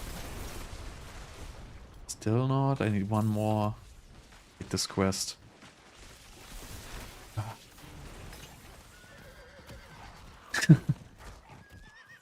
Well, honestly, that's... I mean, it's overkill anyway, so that's why I say it depends on the content. Like if the gauntlet is really just monster level 120, you know, it's just gonna be overkill. You're not gonna need this damage whatsoever. Oh, Jesus! Let's hope they are very slow with the word boss. How did the 5 minutes pass so fast? I mean, for tier 100, obviously, it's awesome. It also depends, obviously, on the uptime. If the uptime is not as high, because it's just a 2-second buff, like, even with increased duration, it's like 3-second buff. And I just feel like the uptime is not gonna be, like, 100%. It's probably more like, you know, it's just my feeling. Obviously, in a boss fight, you have high uptime, but in, like, a regular dungeon scenario, or in the gauntlet, if you're just, like, you know, speeding through... Yeah, there it is. Gone. Why do I have still the quest and there's no word boss? This is like so strange. No, fire... nah, not in average. No, it's slow. Like in... Like, for example, if you're overworld, it is much better than fireball. Again, for the gauntlet, it's probably going to be better. Because you just need, like, speed. I'm not gonna get a word boss here. Screw it. In tier 100, it's definitely not stronger. But I guess there's like stuff where it can be stronger.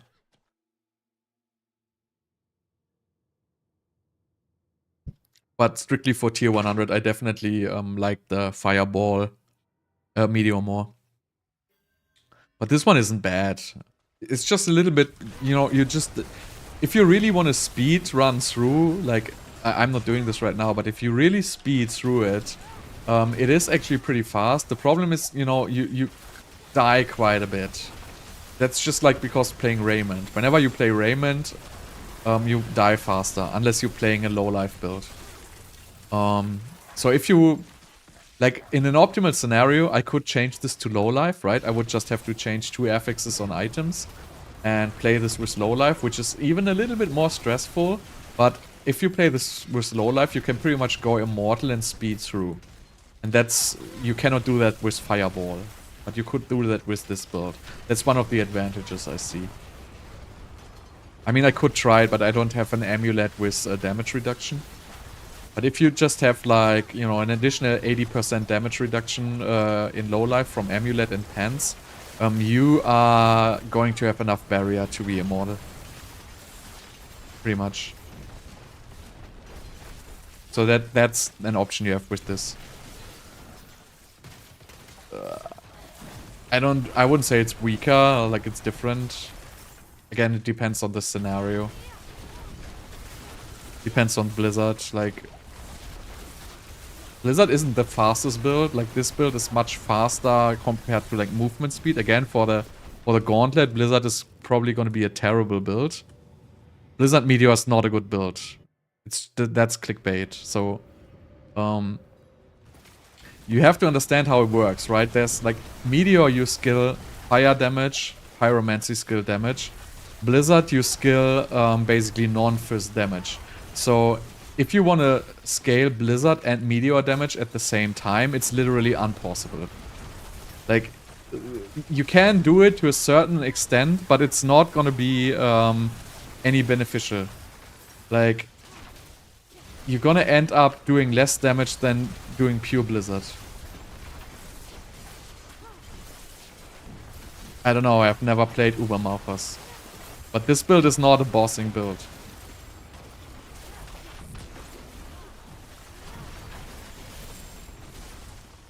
This is really for speedrunning lower level content. I mean, you can speedrun tier 100s. I wouldn't speedrun Vaults though, because of the random one-shot mechanics. But it is not a bossing build.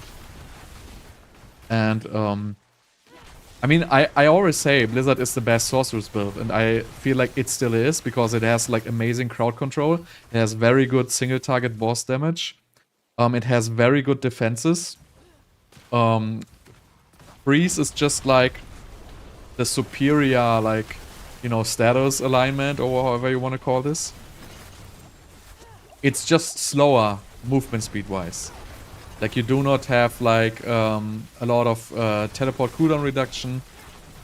You do not have this high burst damage, which is offered by Meteor. Like, for example, right, if you would play...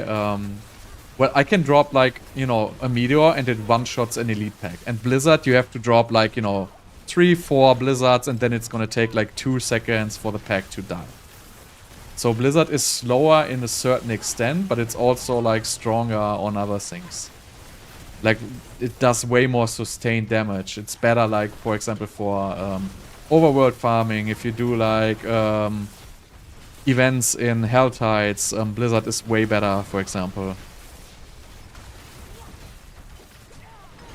I don't want to farm the unique stones, probably. Like, I don't actually care. And if I would want to farm the unique stones, well, honestly, I just go with a barb. Like, you know, the unique stones you're not going to farm solo. You're going to farm it in a group of 4. There's going to be a barb anyway, so I don't see an issue with that, actually.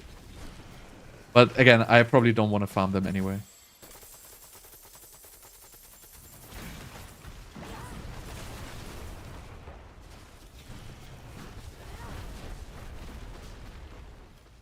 From 70 to 100, just farm Nightmare Dungeons. That's your leveling strategy right there. No other leveling strategy, really. Everything else. I mean, if you really want to, like, farm Uber Durel or something like that. I mean, you know, all the, like, streamers and speed levelers who were like, yeah, like 18 hours to level 100, you know, they all did it. But they couldn't do tier 100s because they just leveled with overworld content and had no glyph levels and had no gear. And I basically just leveled through Nightmare Dungeons, and I was like, you know, I had everything and I could do like tier 100 super early. So I recommend leveling through Nightmare Dungeons. It gives the most experience. It does give you less materials to summon like bosses though. Like, so if you really want to, like, you know, farm Uber Duriels and collect the materials yourself. Again, I did it a different way. I just sold the Distilled Fears I found with Nightmare Dungeons, and I made way more like summoning materials technically for like Duriel, but then again they disable trading, so my strategy doesn't work anymore. But yeah, Blizzard leveling is also good. Like the fireball is bouncing fireball is great for leveling. Blizzard is great for leveling, and you just blast Nightmare Dungeons like at level 70. You can probably do like level 40s or something like that. So always, like, you know, have the Nightmare Dungeons like 10 levels above your level, and then you're good. Well, if you're still struggling on World Tier 4 Nightmare Dungeons, then you probably want to get like some more like gear first. If you're playing Blizzard, I mean, I don't know what build you're playing. What build are you playing?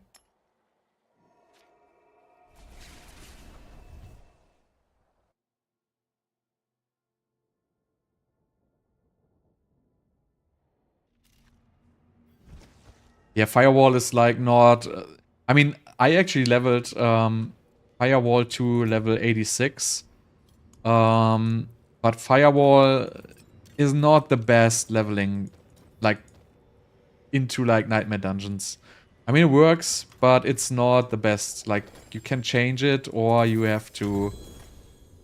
Well, you have to build like defensive with Firewall if you want to like do Nightmare Dungeons. I mean, it depends on what tier you do. Like early, like World Tier 4 Nightmare Dungeons should be like easy with Firewall, but you want to change to like a better like Nightmare Dungeon build. So if you have the Meteor, it gets super easy, right? Like if you want to farm the Meteor boss, like you're not gonna have any issues anymore.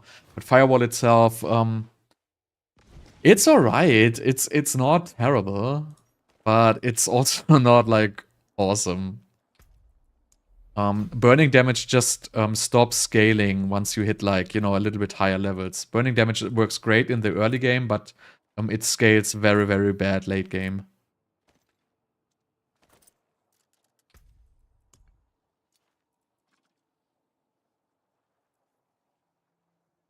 What is Collapse Vault? I don't even remember that dungeon.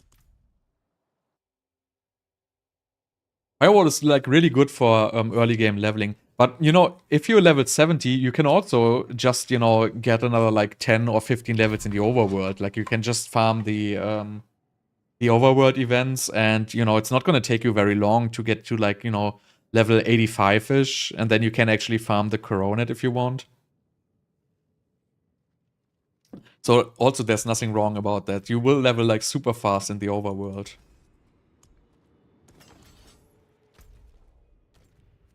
Oh, I have quest. But Blizzard in general, like as soon as you have the Blizzard aspect, like you need one good rolled aspect basically for Blizzard. It's just the I don't even know how it's called. So the that the Blizzard spawns the ice spike. You need a decently rolled aspect, so probably one of like at least a level like 850 ancestral item or something like that. Like it needs to be glacier, right? It needs to be decently rolled. And then you just throw that on a like 200 stuff and you're gonna be killing. Like the other aspect rolls do not really matter. In the very beginning, you want to play all three of them, right? There's 3 Blizzard aspects. The one gives chill, the other one gives area of effect, and the third one gives the spikes itself with damage. So in the beginning, you want to play all 3. If you don't play all 3, mobs are not going to be frozen super fast. But if you're like still in leveling phase, if you get all 3 Blizzard aspects, it's going to pretty much freeze everything immediately, and then you just throw Ice Shards enchantment on with the Ice Shards aspect, and you're just going to be killing. Like it is a perfect Nightmare Dungeon leveling build. And literally, you don't need any gear whatsoever. Like, you know, just build like a little bit of crit, but it doesn't even matter. Like you're gonna do like massive damage. And then later, if you get like stronger and, you know, you basically remove the chill aspect because it just costs like an offensive aspect. And, you know, later you don't need the instant freeze anymore. But in the very beginning, it's a difference like night and day. Like if you look at the Blizzard guide, they will never tell you to play this aspect. They will always tell you to play the 2 aspects, the one which gives more area of effect and the one which gives the ice spike itself. But they will never tell you to play the 3rd aspect. So once you try the 3rd aspect, you're going to see like mobs are going to be immediately frozen once you drop Blizzard on them. And then they're just going to get immediately killed by your ice shards. Like it's really awesome if you're early. Play all the 3 aspects, just play the piercing cold aspect, and you're going to be like smashing through everything, like just without any issues at all. Like that's why I always say like Blizzard has always been the best Sorc build other than Ball Lightning, and that was just like due to a bug. But besides that, Blizzard is completely awesome build. Just in the very early leveling phases, Firewall is actually better. And I saw that coming. Because Firewall in the very early stages just has like this great mana sustain. The problem with Blizzard is you don't really need T-Balls, like you can sustain your mana other ways. But if you have T-Balls, it gets like much easier to sustain your mana. And early game, Blizzard is like terrible mana sustain because all the mana regeneration is lucky hit based. And early game, you're not gonna have any lucky hit. That's why Fireball is so good, because Firewall, because it gives you like percent mana regeneration, which is like in the early game the way stronger stat, because you literally won't lucky hit any at all. Yeah, Prodigy is also alright, sure, but I mean, if you have like the Codex roll and you have the spare slot on your ring, you can definitely also do that. It always helps, but that's like very early, I guess. I mean, I don't even know like how long you would play Prodigy. Because Avalanche and Frigid Breeze, usually as soon as you have the Avalanche aspect and Frigid Breeze, and probably like from level 70 or something like that, you probably don't need Prodigy anymore. Always depends a little bit on your Paragon, right? You want to have like a little bit of maximum mana in your Paragon if you want to play lucky hit based. But it's kind of preference. Yeah. You don't have to, but it also works. Like you can I know Blizzard Lucky Hit chances, you can only do it if you play with Ice Shards, because Blizzard Lucky Hit is like too low. But if you play Ice Shards, it quite, you know, it procs alright. Without Ice Shards, I wouldn't play Avalanche, but with it works pretty good. Well, for Sorceress, always Firewall. Firewall is the best leveling build early. And then usually, well, again, like you can farm the Coronet like I did. Like I farmed it with like level 85 and then I just kept Firewall. But pretty much Meteor will carry you all the way to like tier 100 or level 100. It doesn't even matter that you can spam Firewall or not. Like Meteor, like with the Coronet is like extremely strong. But before that, you know, Firewall is an awesome leveling build, and if you don't want to farm the Coronet, like switching to Blizzard at, you know, you can do it like around like level 50 or 60 even. Like I wouldn't recommend doing it like very early, but definitely you can also like as soon as you enter World Tier 4, you can definitely switch to Blizzard. You just need to get like this decently rolled aspect. That's basically, so you play World Tier 4 until you have the Blizzard aspect, and then you can immediately switch, for example. Firewall is, again, early. And the bouncing Firewall is also great, but it also needs, like, a unique item. I wouldn't touch Lightning builds. Lightning builds are, in general, not so good in leveling, because you need a good rolled recharging aspect. If you can find, like, a 2.5 or a 3-point recharging aspect, that's the aspect which gives mana rack on Chain Lightning. If you can find it early, you can play Chain Lightning. But if you don't have that aspect, you're just gonna burn all your mana.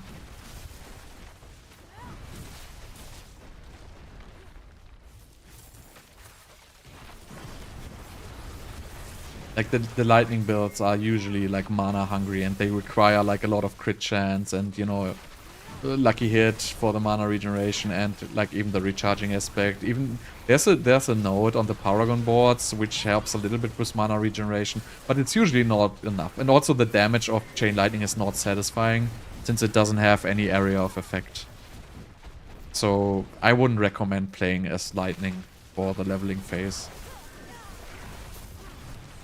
I think this season Lightning builds are not great anyway at all.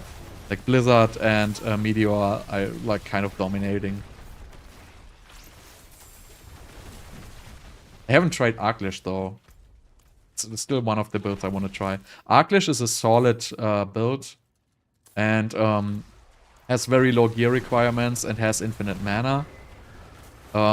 Which you can also definitely play. Like it's worth a consideration. I don't think it's as good as Blizzard, but it's also like a playable build, and it literally doesn't require any gear at all. Meteor enchantment and ice blades.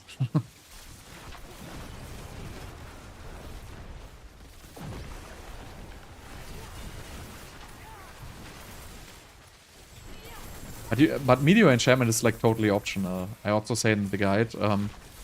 So you definitely don't have to play it. If you want to go more defensive, you can play Firebolt enchantment. It works very nice. Meteor enchantment, it procs, but most of the procs are actually going to be overkill. So I don't think it's actually the best enchantment for this build. Oh, I saw that coming. It always depends a little bit on the target. Like if you jump a strong elite pack, it definitely helps. But on the regular packs, it doesn't help at all basically, because it's just overkill damage. Usually the first Meteor drops are gonna kill them anyway. But still, it's like, I think it's a cool enchantment because it's like visually more appealing, because you're just gonna drop like way more Meteors with it. So I think technically the best you can play is Firebolt enchantment, because it gives you the survivability through damage reduction from burning here.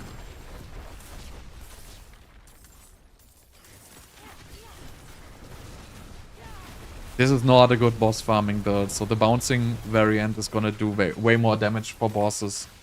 But in general, I wouldn't. I mean, if you really want to farm bosses, you have to change gear, right? You have to.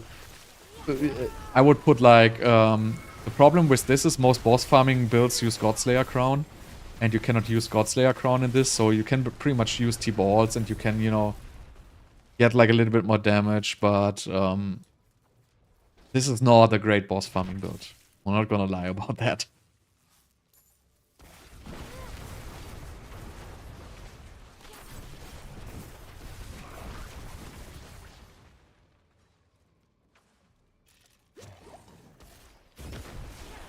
You can see the boss right now, so... I don't know if this has damage reduction, this dungeon. But, I mean, you have, like, relatively good stagger. I mean, it doesn't take, like, forever, right? It takes, like, 40 seconds or so for a boss, I would say. And Uberduriel would die probably... I don't even know how... I mean, I don't have the materials to summon him. Could check, actually. How long it takes with this build. But the Fireball variant is better.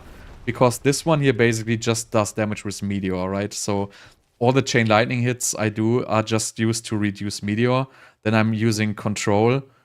No, it doesn't. This was like 40 seconds. And this is a terrible boss, by the way. But I don't know the affixes on the dungeon. I think this had melee defenders. But no, this is not the fastest bossing build. It's not made for it. Like, nothing. I have a defensive Paragon board. I use Control. Control doesn't help me against bosses. The Meteor aspect itself basically just works, gives you double damage against healthy targets, which doesn't work against bosses. So in general, this build has a lot of aspects which are not good against bosses.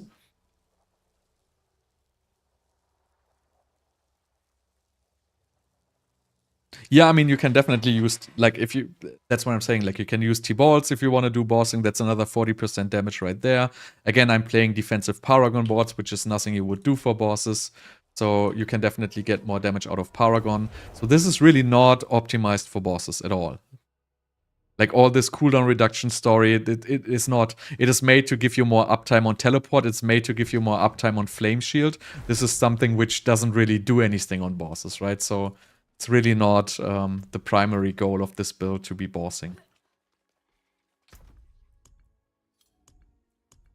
The Fireball is way better against bosses in general, because it doesn't rely on cooldown reduction. You have the Fireball damage. With this build, Chain Lightning doesn't do any damage. So that would be like a clear advantage of the Fireball build there. And I mean, I have a video of Uberlilith, like I have it in the build guide, like it actually goes super fast. And I didn't even swap on T-Balls, I don't even have T-Balls. Right, so I pretty much kill Uberlilith like super fast without T-Balls. On the second phase, I couldn't kill him before he actually started moving, because again, I'm missing like, you know, somewhere around 80% damage or something like that. So if you, it's just like, you know, if you would switch like this one, for example, for the aspect of elements or whatever it's called, you would have another 30%. But in general, just this is not so good for bossing. I have so many of these. Did I upgrade my Glyph? I don't think I did. I gotta feel like you know, the best boss build in this season for Source gotta be Blizzard. I mean, I haven't seen anybody like seriously playing Ball Lightning. I think Ball Lightning, if you spec like all out damage, it's probably gonna be a little bit faster than Blizzard, but you're not gonna be able to do anything but bosses with it.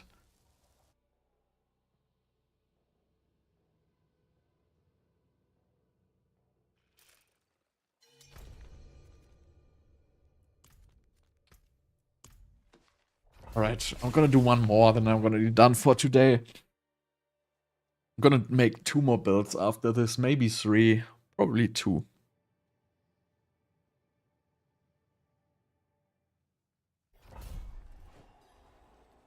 This one took me a little long.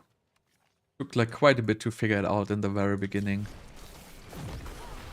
Oh, this is like one of the dungeons I don't want to play. Let's just speed it, like speed through so I don't get exploded.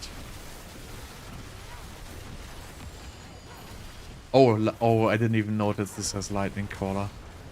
Ah, this is like so terrible. But it has reduced cooldowns on dash, so that is like a W. So I can just speed through with like this shrine here.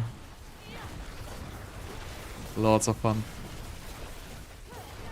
But this is like, you know, something you cannot do with the other builds, because this is like focusing on cooldown reduction. So you can really like speed through dungeons.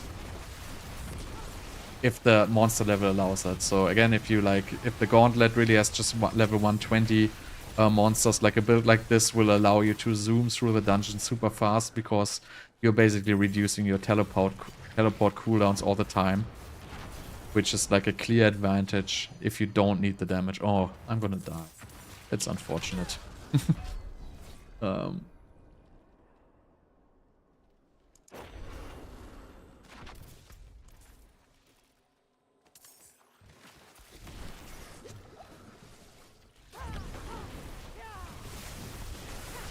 Just gotta accept that the kill everything all-rounder ball lightning is gone, and we are like in a regular meta again, where not every build is perfect for everything.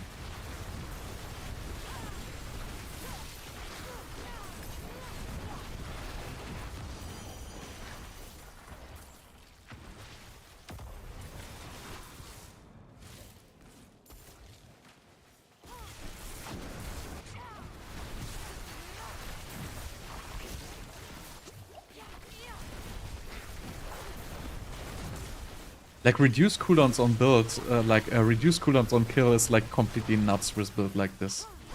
Like, you're gonna be like so fast in like the cooldown reduction.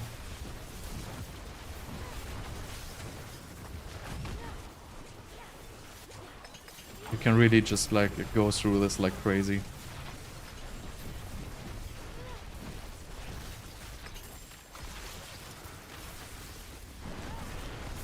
And like another cool thing about playing Meteor enchantment is teleport. If you teleport into bigger packs of mobs, it's almost instantly gonna spawn like 2 or 3 meteors. Like, it really, like if you take a look at it, like just like find a bigger pack here. Like a good example for this. Let's like clear these here real quick.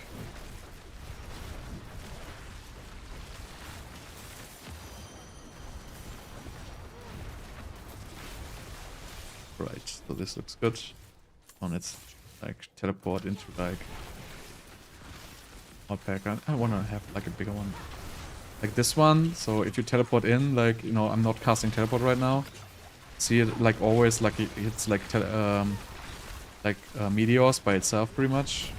Wasn't like such a good example, but in general, like with all the other stuff together, like if you like, you know, add teleport lucky hit and meteor itself's lucky hit, so it really like it spawns quite a bit of meteors. I still don't think it's like the perfect enchantment, but it's definitely a fun enchantment, especially with teleport having like such a high lucky hit chance, right? It has like 115% lucky hit chance.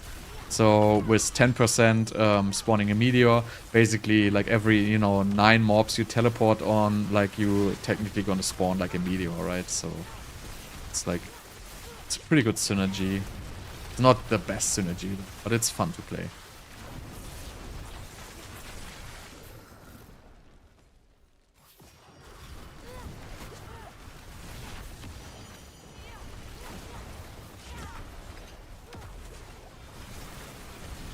I'm not sure, like I haven't even seen other Sorc builds other than mine, honestly. Like after I made the Meteor builds, there has been just like a bunch of copies. You know, they just swapping one skill, making it a little bit weaker, basically, but I haven't really seen any. I mean, I haven't seen like a Ball Lightning build guide. I haven't actually seen any guides. I saw like an Ice Shards build guide, I guess, which is like a pretty solid. But I haven't seen a lot of Sorceress content at all. Maybe I'm not looking everywhere, but just my feeling, there wasn't like a whole lot. This was like too much explosion for me.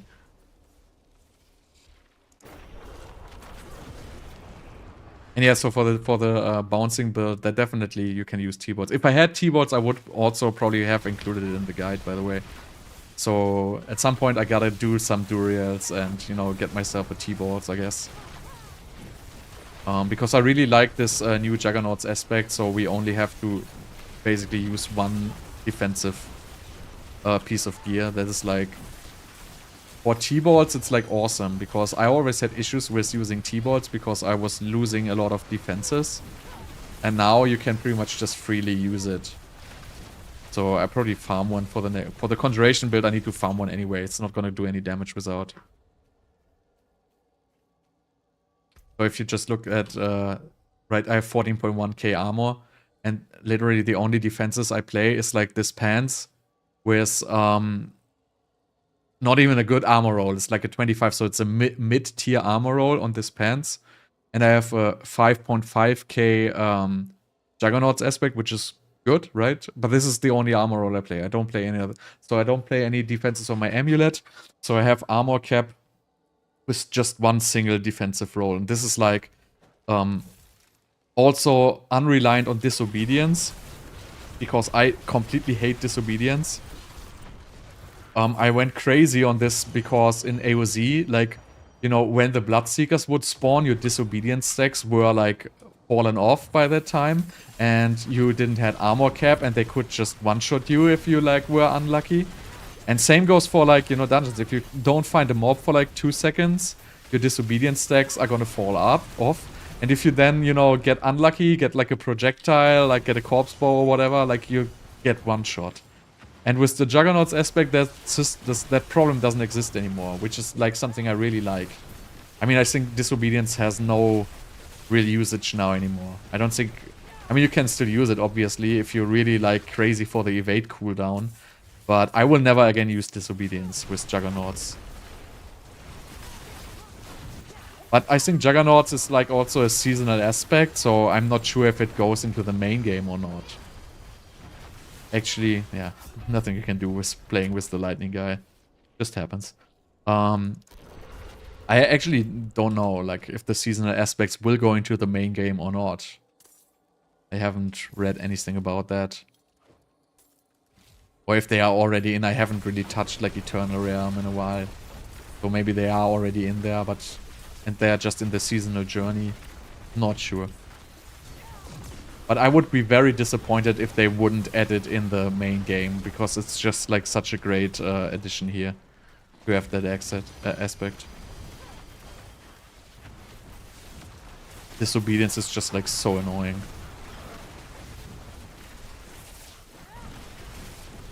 Maybe it's a bit strong though. Maybe they should nerf it a little bit. So if it had just 4k armor max, then you would still need a second defensive roll, or you would need perfect gear with like all max rolled. I think 6k armor is like a little strong. If they would reduce it maybe to the maximum of 4.5k or something like that, I think that would be a good value for that aspect.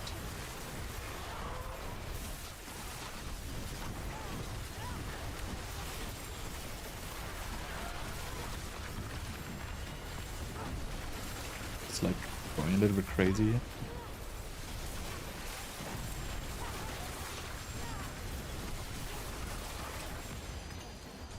Stop annoying me, dude.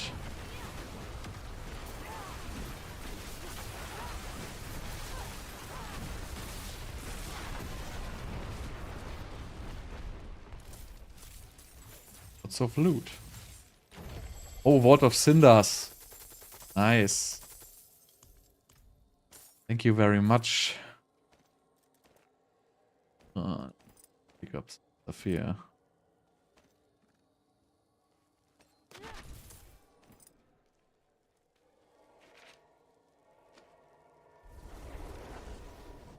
Oh, sorry for that. The Meteors is blue if you have like level 10 or above Meteors. It's just a cosmetical effect. Has no impact on the game at all. It's just if you have it on a high level. It's for all fire spells, actually. All fire spells have this blue effect. Oh, perfect. It's my last dungeon. I'm already full. That works just nice. Perfect timing here.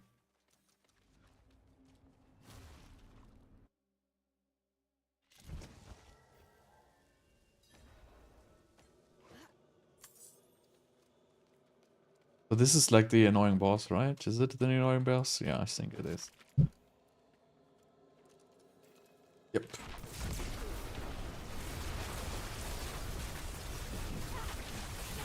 Runs out of every single meteor.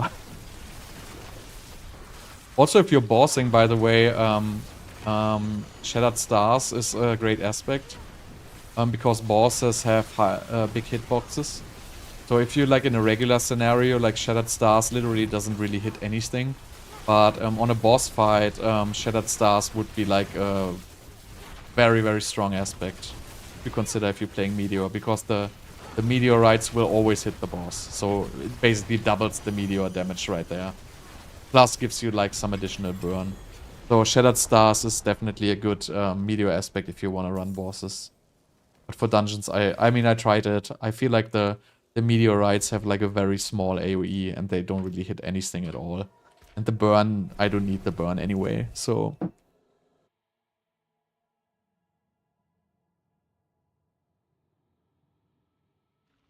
But for bossing, they will hit. If the boss has a big model. I think Lilith doesn't have like such a big model, but Duriel, for example, has a huge model, right?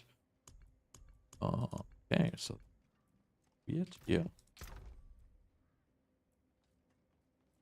Completely full. Just the way I like it. I have like 1 trillion sigils for my next build. So yeah, that's the build. Again, it's like not the strongest. It's like not the super strong build, but it's a very fast build. So this is something to consider for the gauntlet. Next build is probably going to be the conjuration build I'm going to do. And I'm going to do this like, it's not going to take very long because I pretty much already have all the gear and all the aspects on right now. So probably like towards, you know, maybe Saturday I will post like a full conjuration build, which is also be very good for like overworld helltide farming and stuff like that. And that might be also like a very good build for the gauntlet. I don't know how it will be in Nightmare Dungeon tier 100. I have to check. It's probably not going to be the best build, but it's also probably going to be like a very long range build, so you're not going to be like getting the random one-shots all the time. So yeah, I gotta see how it plays out. Like every season, I'm just gonna try the conjurations. I like summons. I like the Hydra. What is this?